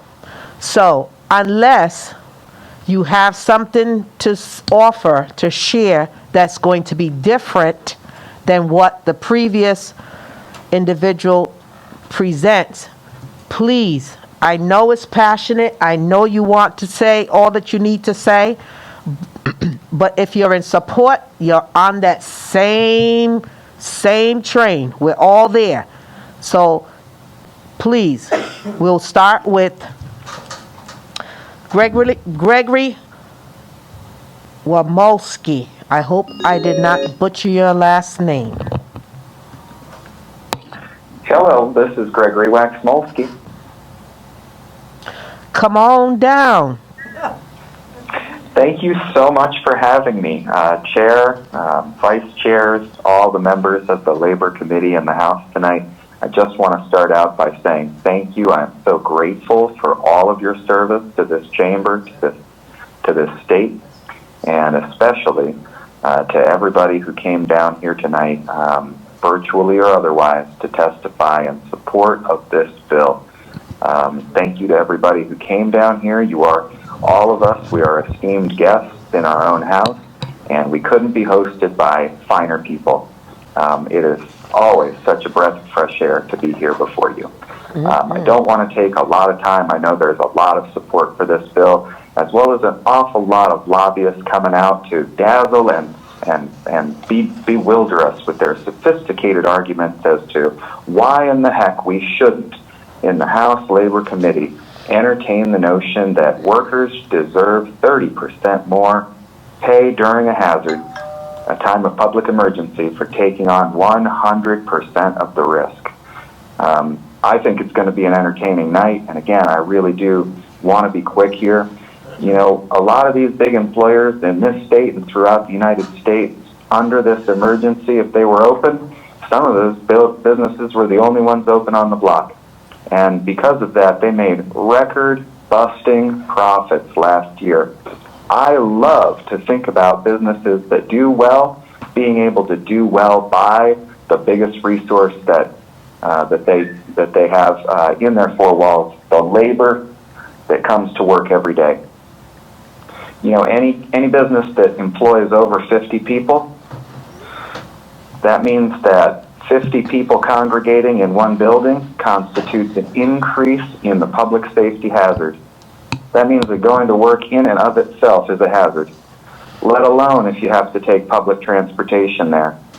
let alone if you're leaving your children at home so that they can educate and via distance, let alone if you've got somebody in the hospital because their immune system was compromised and we are being ravaged as a society by a killer disease. It just makes sense to do anything for our workers. So I know a lot of folks don't think this bill goes far enough, 1 1/3 times the regular rate of pay.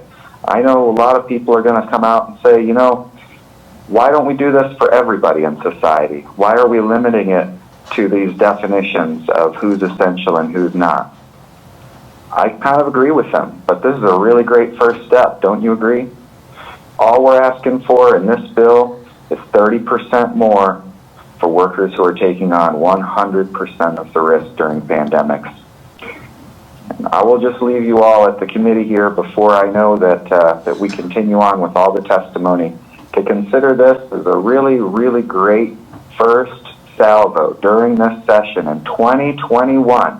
This is the year that we all get to decide in the People's House, in the Senate, through the executive branches of our government, and out in our communities, in the streets, and in our organizations, exactly how we want to pursue the relationship between each other and society.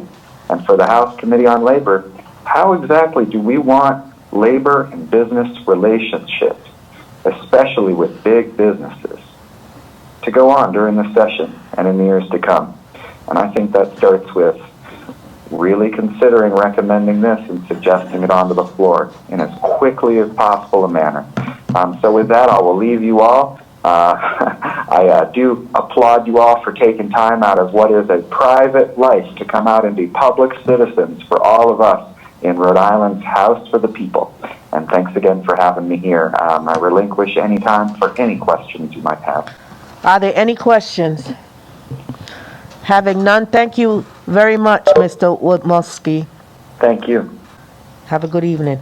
I will reiterate my statement earlier. Please add to what Mr. Wamowski presented and not repeat, because we have 19 other witnesses that would like to speak. And I want to be fair to each and every one of them while we have the members still here and online. Jacqueline Goldman.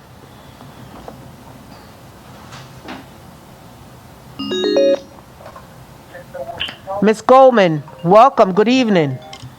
Good evening. And I'll keep this brief and try not to be redundant. I thank you so much for hearing my testimony. My name is Jacqueline Goldman, and I am an epidemiologist at the Brown University School of Public Health.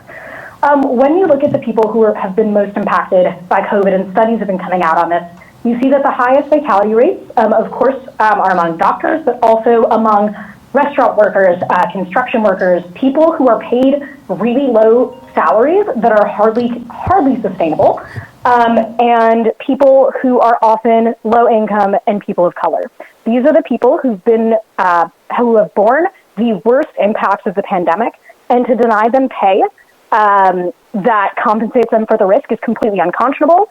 People have brought up the fact that, or people have not brought up the fact yet that at certain warehouses, they were actually taking bets and laughing and trying to figure out how soon it would be when employees would die.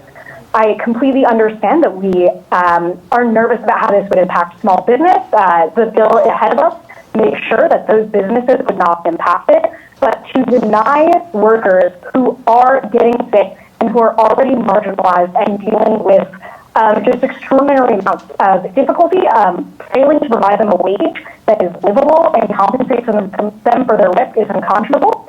And I truly think that looking at the disparities that are present in Rhode Island, this is just one small step that we can do to help correct them. I really have nothing else to add, especially because Representative David Morales and Brianna Henrys have just done a great job championing this. And that's all. Thank you for taking the time to listen to me. Thank you. Are there any questions? Representative Corvasi. As an epidemiologist, can you hear me? Yes, I can. As an epidemiologist, you must agree that the group that died the most were the old white people over 65. They weren't workers. They weren't minorities. They weren't essential service workers. They were old white people over 65 in nursing homes. Those were the largest percentage that died. and they all died alone.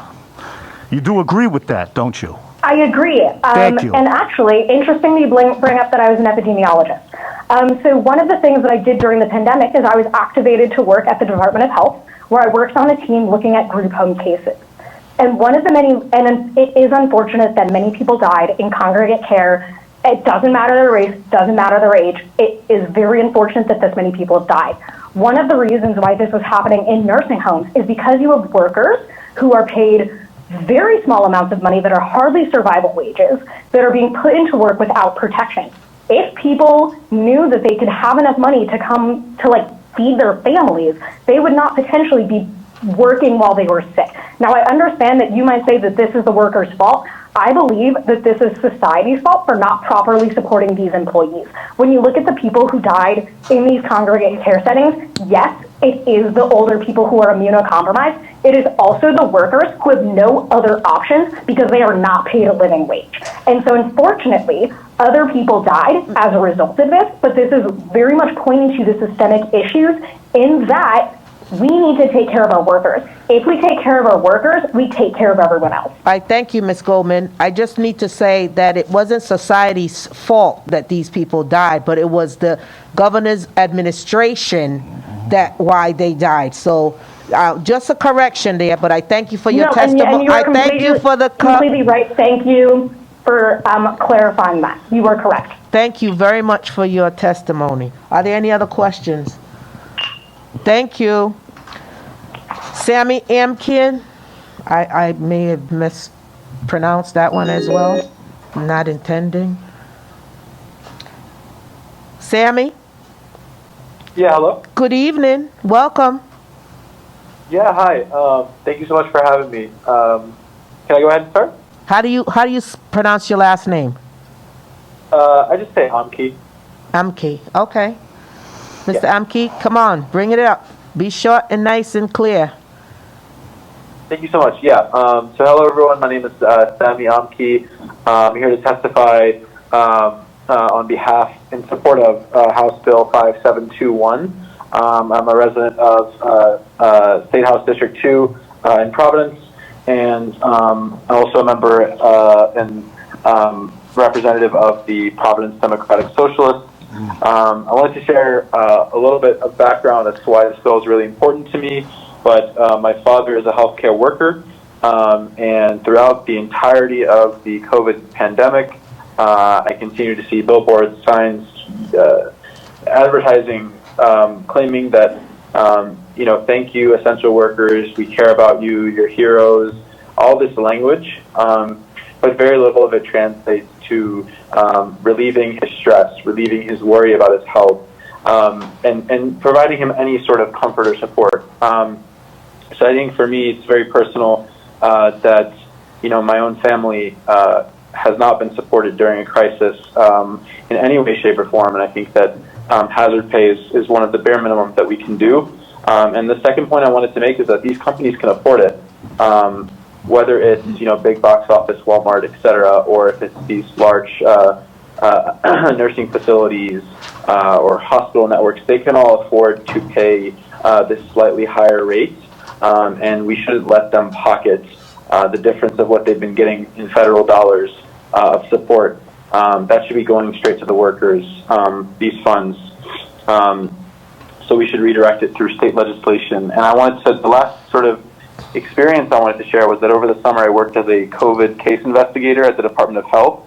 And just to give a little insight as to what that work looked like, we had a list of exposure sites, so places where folks went to work and had COVID and essentially exposed others.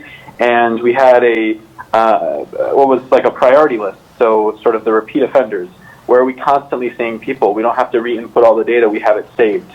And I want you to guess what companies, what places were at the tops of these lists were always there. It was these, employers of over 50 people or more, the big stores, the big employers, they were always there. It was a constant source of exposure.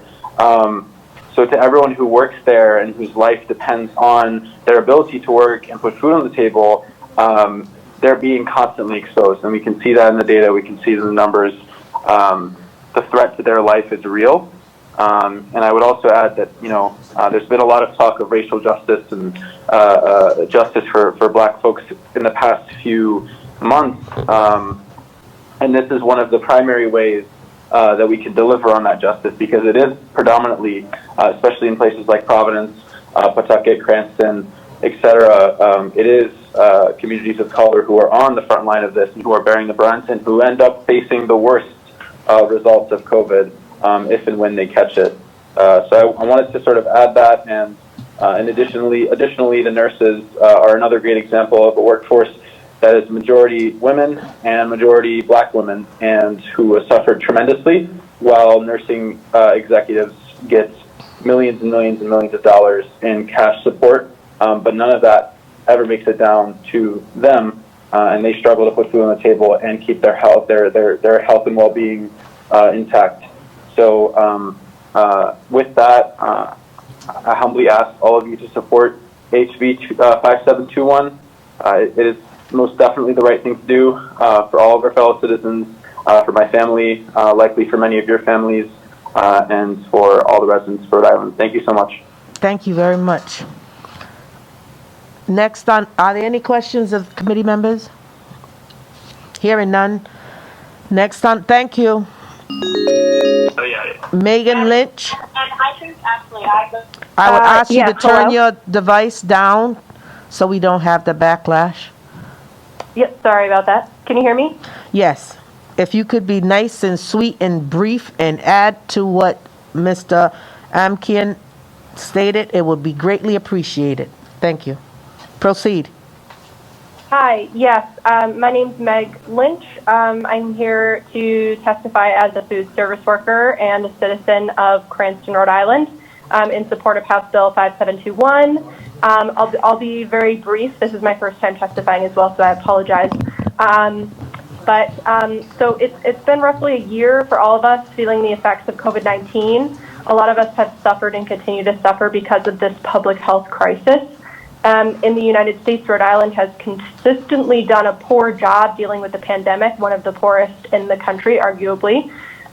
We've become a COVID capital of the world. Rollout of vaccine is pretty slow going, and the workers everywhere continue to risk their own health and the health of their loved ones in order to keep society functioning. So I believe this bill is crucial for these workers, providing them with much deserved additional compensation for their labor.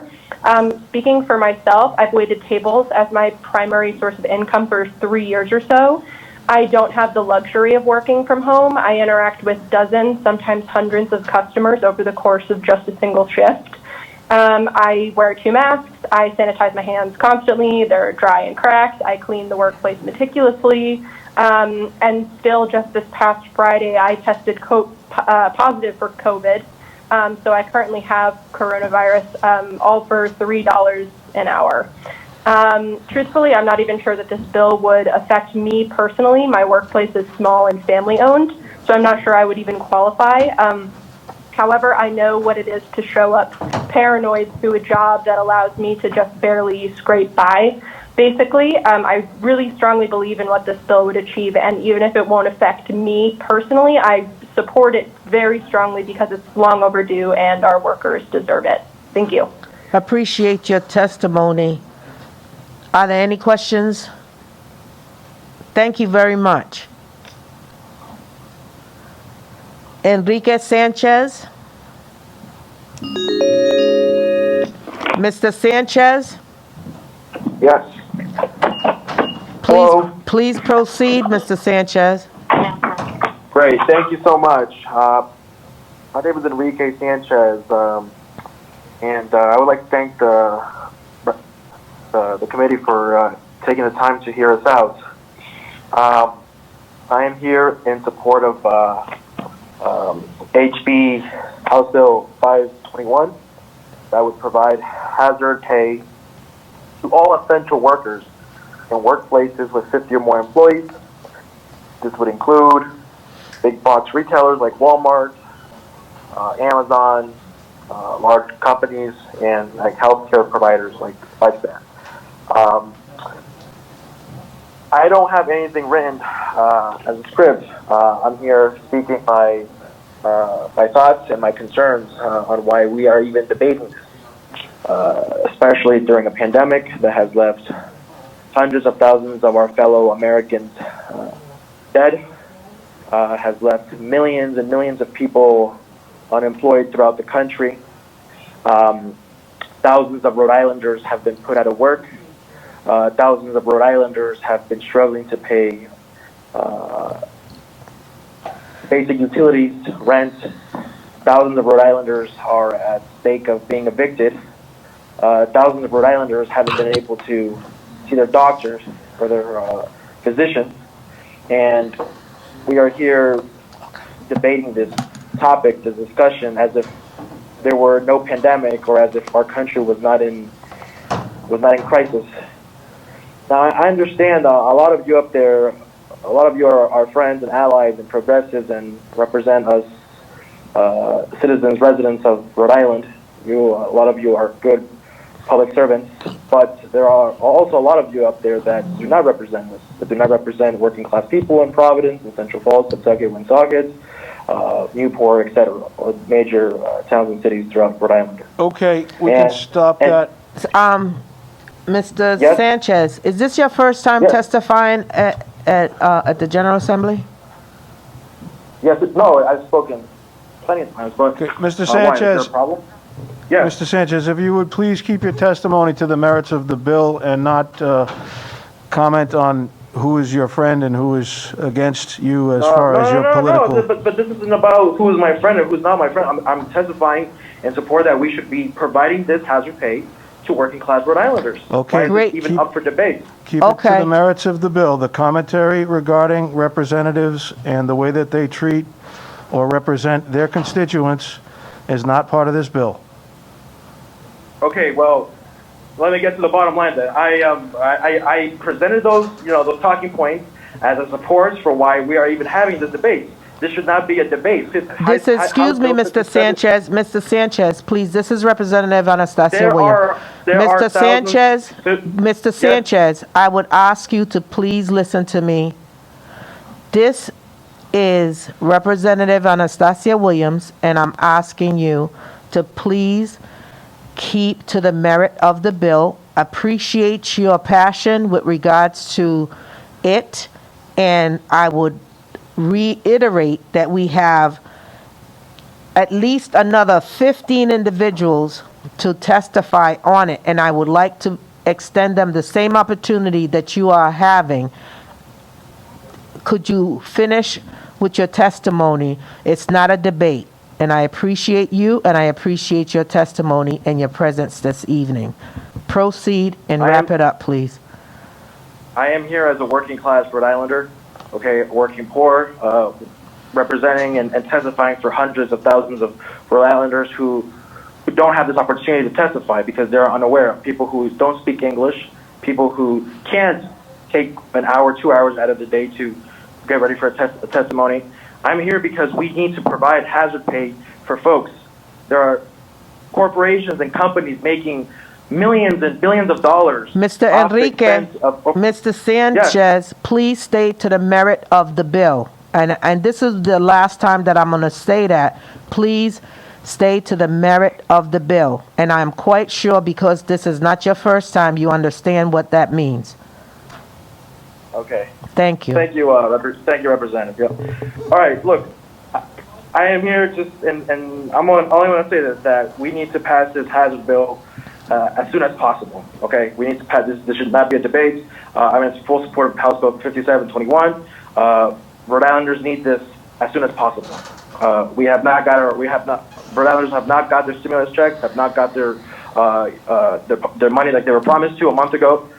Rhode Islanders need their money as soon as possible. Thank you so much. Thank you. Are there any questions to Mr. Sanchez? Hearing none, we're moving right along to Mr. Jordan Goyette. Jordan? Yes. Please proceed. Thank you, Madam Chair and members of the committee. I'd like to strongly urge your support of this bill. from Rep. Morales to mandate 1/3 hazardous pay for essential workers because for too long the labor that we produce has been seen as essential, but us ourselves, the workers, are not seen as essential. We're seen as disposable. And my employer putting up signs that say heroes work here, or giving us t-shirts, or signs that say thank you essential workers doesn't pay my bills. And many of the time these people that were asking to face possible death from COVID, from contracting COVID, we're asking them to do this for $12, $13 an hour. And $300 to $400 a week is really nothing to die over. But and the fact of the matter is none of us ever signed up for this, or anything like this. We never, and many of us never had a choice. We couldn't quit our jobs, we couldn't work from home, we don't have sick pay or money saved up to take time off. And so I just strongly urge that you support this bill, because this is something else that you can act on right now that will really help a lot of people. Thank you, that Mr. are on Goyette. the front lines. Thank you very you. much. Are there any questions? Hearing none, have a good evening, Mr. Goyette. Thank you, too. Next online is Nina Wolf Landau. Ms. Landau? Hello. Hopefully I pronounced My your name correctly. Yes, I have two last names. My name is Nina Wolf Landau. I'm here tonight to speak in support of House Bill 5721. I'm a Providence resident. I'm also a food service worker. As you all know, the COVID-19 pandemic has created a public health emergency right here in Rhode Island and across the world. Workers in essential industries such as construction, food service, healthcare, telecommunications, just to name a few, are putting their health at great risk every day to keep our economy and society functioning. HB 5721 provides these workers much needed and well-deserved additional compensation for their labor and the risk they're taking on. In my job as a food service worker, we already had one person get COVID. We had to shut down. We tested everyone. Luckily, everyone else tested negative. But every day, it's scary going into my workplace, and additional compensation, this hazard pay, makes a real difference in case I get sick, in case other coworkers and their families get sick. And it also is just a little bit of a confirmation that essential workers like myself are really deemed essential, that we're not just essential in name, but we're compensated as such. I really encourage all of you to support this legislation, and I want to thank the sponsors and all of you for taking the time to listen to my testimony. Thank you very much. Are there any questions? Thank you very much, Ms. Landau. Ms. Wolf Landau. Next online, we have Dhruv Garr. I may mispronunciated that one too, as well. Good Hello? evening. Hello. You're online. Please state your name. I did not want to butcher it. Yeah, thank you so much. My name is Dhruv Garr, and I live in Providence.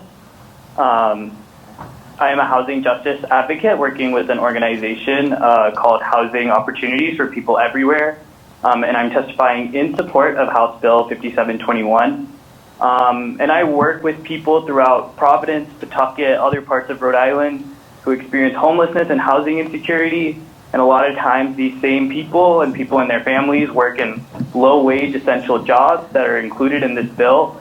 And my support for this bill is informed by their experiences. I want to say that even before this pandemic, many Rhode Islanders were just one emergency away from a financial collapse or eviction. And for a lot of people, this pandemic represents that emergency. Low-income Rhode Islanders are bearing the brunt of the economic and health impact of the COVID crisis. Many people have lost jobs, have family members who have lost jobs, or have to take care of kids at their homes.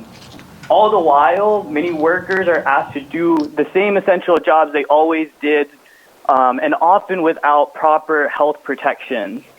Many Rhode Islanders, people I've worked with personally, are on the brink because of this crisis. And while many of us have the privilege of being able to continue our jobs or work from home, essential workers don't have any choice that way if they want to support their families. We rely on essential workers to remain healthy and safe during this pandemic so we can work from home, buy groceries, eat takeout meals, and access critical health care. And throughout this pandemic, we have lionized these same workers for everything they have done for us. And we should be grateful. They've done a lot. People have been putting their lives on the line every day to go to work. They have acted as the backbone of their families and our entire community. So, as a community, if we're really serious about expressing this gratitude and appreciation, and if we really care for the community members who have held us together during this pandemic, it is the absolute bare minimum for us to offer hazard pay to Rhode Islanders in essential jobs. I support this bill, and I believe it's the responsibility of everyone who represents working people in Rhode Island to do the same. Thank you for allowing me to testify, and to Representative Morales for introducing this bill. Thank you very much. Are there any questions? Thank you, and have a good evening. Your name definitely is not spelt the way you sound it out, but it's cool. Nice, nice. Thank you.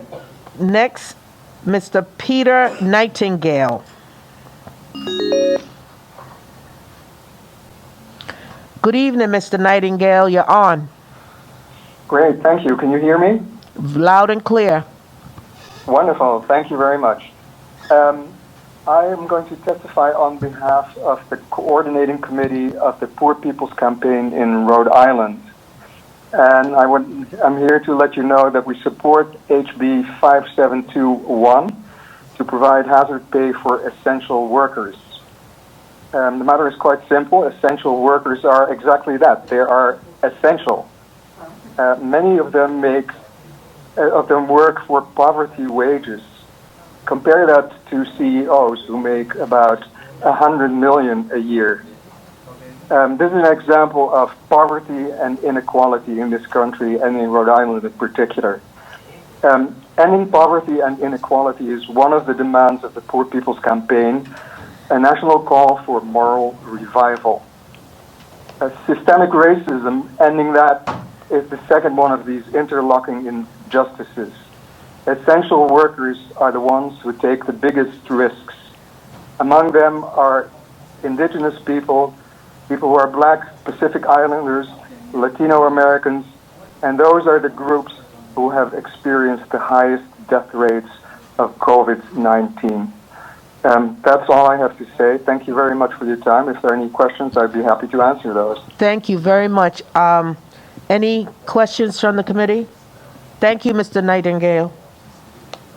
Thank you very much.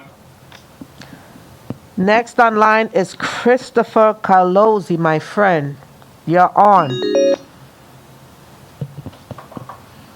Good evening, Mr. Carlozzi. You're on. Thank you, Madam Chair, and I will try to keep this brief for you. I know you mentioned there are other people, and I am probably, like you said, the one in opposition today, so I will... The only one, the Lone Raider. Is it 18 to 1? I like those odds. So, my name is Christopher Carlos. I am the State Director for the National Federation of Independent Business, NFIB, and we represent a wide range of small business industries, including many of those affected by this bill today, like retail, hospitality, wholesale, construction, service, agriculture, many of the small businesses that were deemed essential during the services last year. And just let me be clear, we're not here referring to any of the big box stores with my testimony today. I know Reps McEntee and Kazarian had kind of danced around this question regarding size. So my concern is for those small businesses that may be included in this bill. For instance, a medium-sized restaurant that may easily exceed 50 workers. When you look at front-end, back-end staff, multiple shifts, it does start to add up. And the same could be said for a child care center or a small grocery store, farm, construction. those types of small businesses may be caught up in this. And, while we would certainly like to thank those business owners and their workers who did help keep the needs of consumers met through some very difficult times, NFIB is in opposition to House Bill 5721 regarding the premium pay during states of emergency. Even though essential businesses were allowed to operate over the last year, many are not on strong financial footing right now. Revenue is still down. It was certainly down during the height of COVID-19 last spring and fall, with fewer Rhode Islanders participating in the economy by shopping or dining, coupled with a great deal of operating restrictions requiring premium pay for workers, may have unintended consequences, leading to increased job loss. Remember, businesses were buying PPE, retrofitting businesses to operate with things like plexiglass, dealing with capacity limitations, increasing sanitizing efforts. These were like new costs that these businesses weren't anticipating having to do when they did their budgets that year when they moved forward. So small employers that I'm talking about here today were already struggling to keep their workers employed under these circumstances, and it is safe to say there was significant job loss experienced in most industries. Rhode Island still has one of the highest unemployment rates in the nation as the state does begin to recover. Businesses are just beginning to hire workers back as some of the restrictions are being lifted. But last year was certainly a different story where businesses required federal loans just to keep workers on the job and even meet payroll in some cases. Requiring premium pay would have forced those employers to make very difficult and unpleasant decisions if those labor costs were to increase.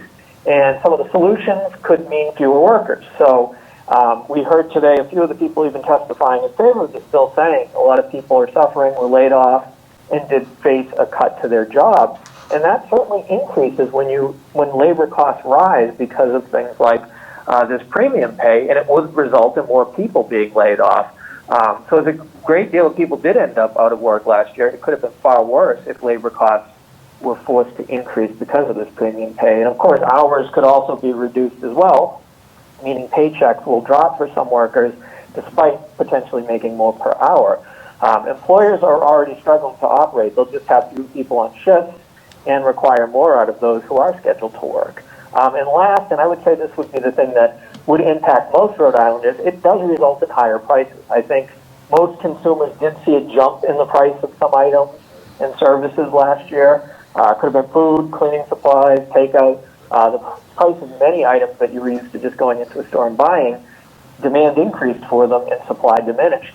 Now couple those increased costs that you're already dealing with because of the pandemic-related hikes and add them to the cost of doing business because the business will pass those costs along to consumers, and that will mean prices go up even farther. At a time when a lot of Rhode Islanders were out of jobs, people were trying to stretch a dollar as it was. So for those reasons, we do feel like some small businesses would end up caught under this bill and require the pay at 50 employees. That is a pretty small number at times when you start to add up workers in a lot of industries. And while I'm on the record, I would like to voice our opposition to House 5474 on the COVID workers' comp presumptions, as well as House Bill 5719 modifying the paychecks and 5720 extending leave to almost half a year. All would impact employers negatively. So thank you for the time, as always, Madam Chair, and I certainly am open to questions. You're welcome. Are there any questions for Christopher? I thank you very much. Thank you, Madam Chair. Have a nice night. Have a good evening. Thank you. Next, we are on the line, David Correas. Mr. Correas? Yes. Good evening. Good evening. How are you? I am fine. Waiting for your testimony. Quick. Okay. My name is David Perez, and I'm a resident of Providence, Rhode Island, and I'm a 26-year-old university student at the University of Rhode Island. And I believe that we should support this bill.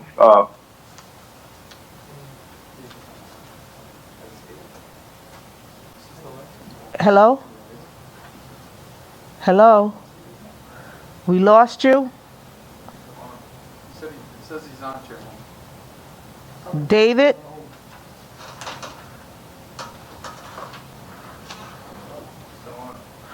David Correas? Did you mute us? because we can't hear you. We're going to skip. We're not skipping through the tulips. We're going to skip. We're going to go to the next person. David Valise.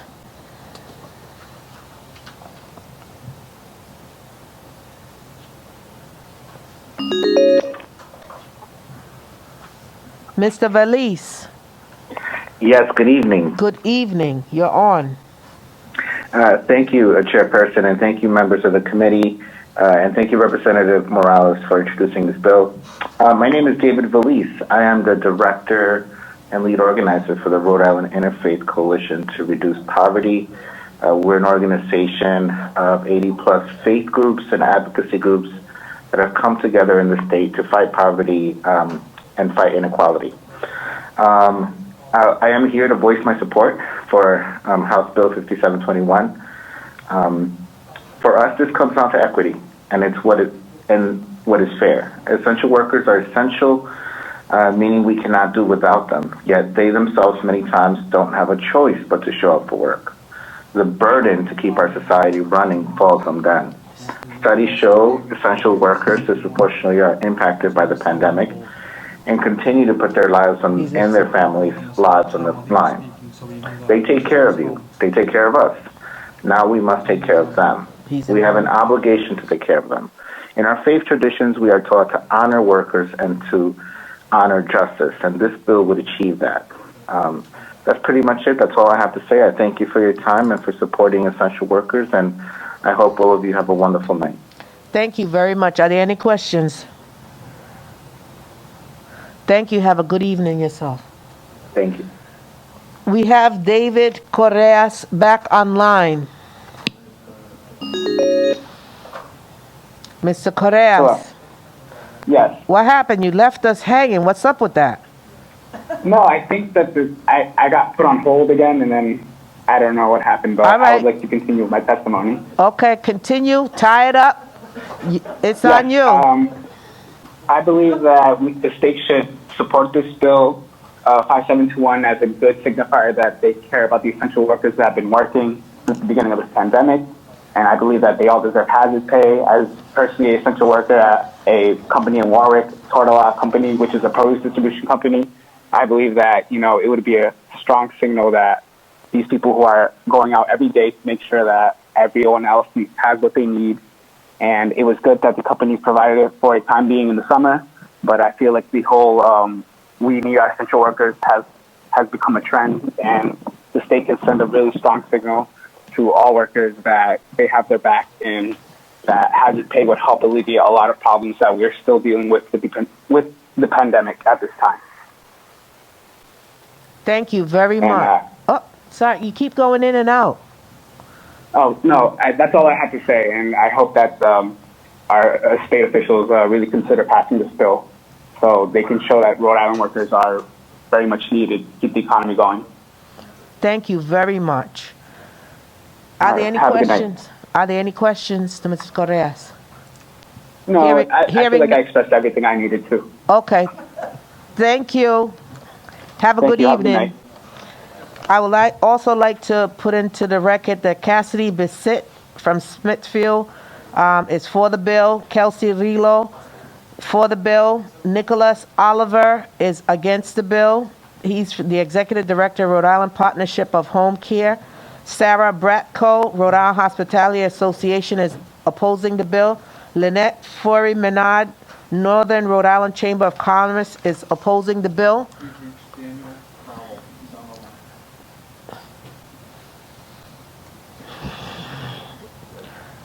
Mr. Cromwell.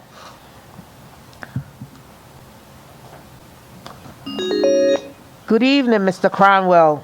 The floor is all yours. Brief. You left us hanging. We called you back. We chased you. We got you now. Speak your mind. Thank you. All right. Sorry about that. Yes, so this is Daniel Kroll from Smithfield. I just want to speak strongly in favor of this bill. I think it's really essential right now to provide hazard pay to workers. I know that I having the privilege of being able to stay at home during the pandemic, not been exposed to the dangers as many essential workers, but I know many other people who have had to continue taking very low wage jobs where they're put at an enormous amount of risk, and it's just unacceptable that they don't have hazard pay available to them. So just wanted to put my voice in there to support this bill. Thank you very much. Are there any questions? Hearing none, I want you to have a good evening. Thank you. You too. Thanks. Chairwoman, please let the record reflect that Jose Urbina had no answer before. Okay. I would like the record to reflect that Jose Urbina, there was no answer, was 3 times calls made to reach him, no answer. Same thing for Samantha Machad. Isaiah Tobias Lee, it went straight to voicemail.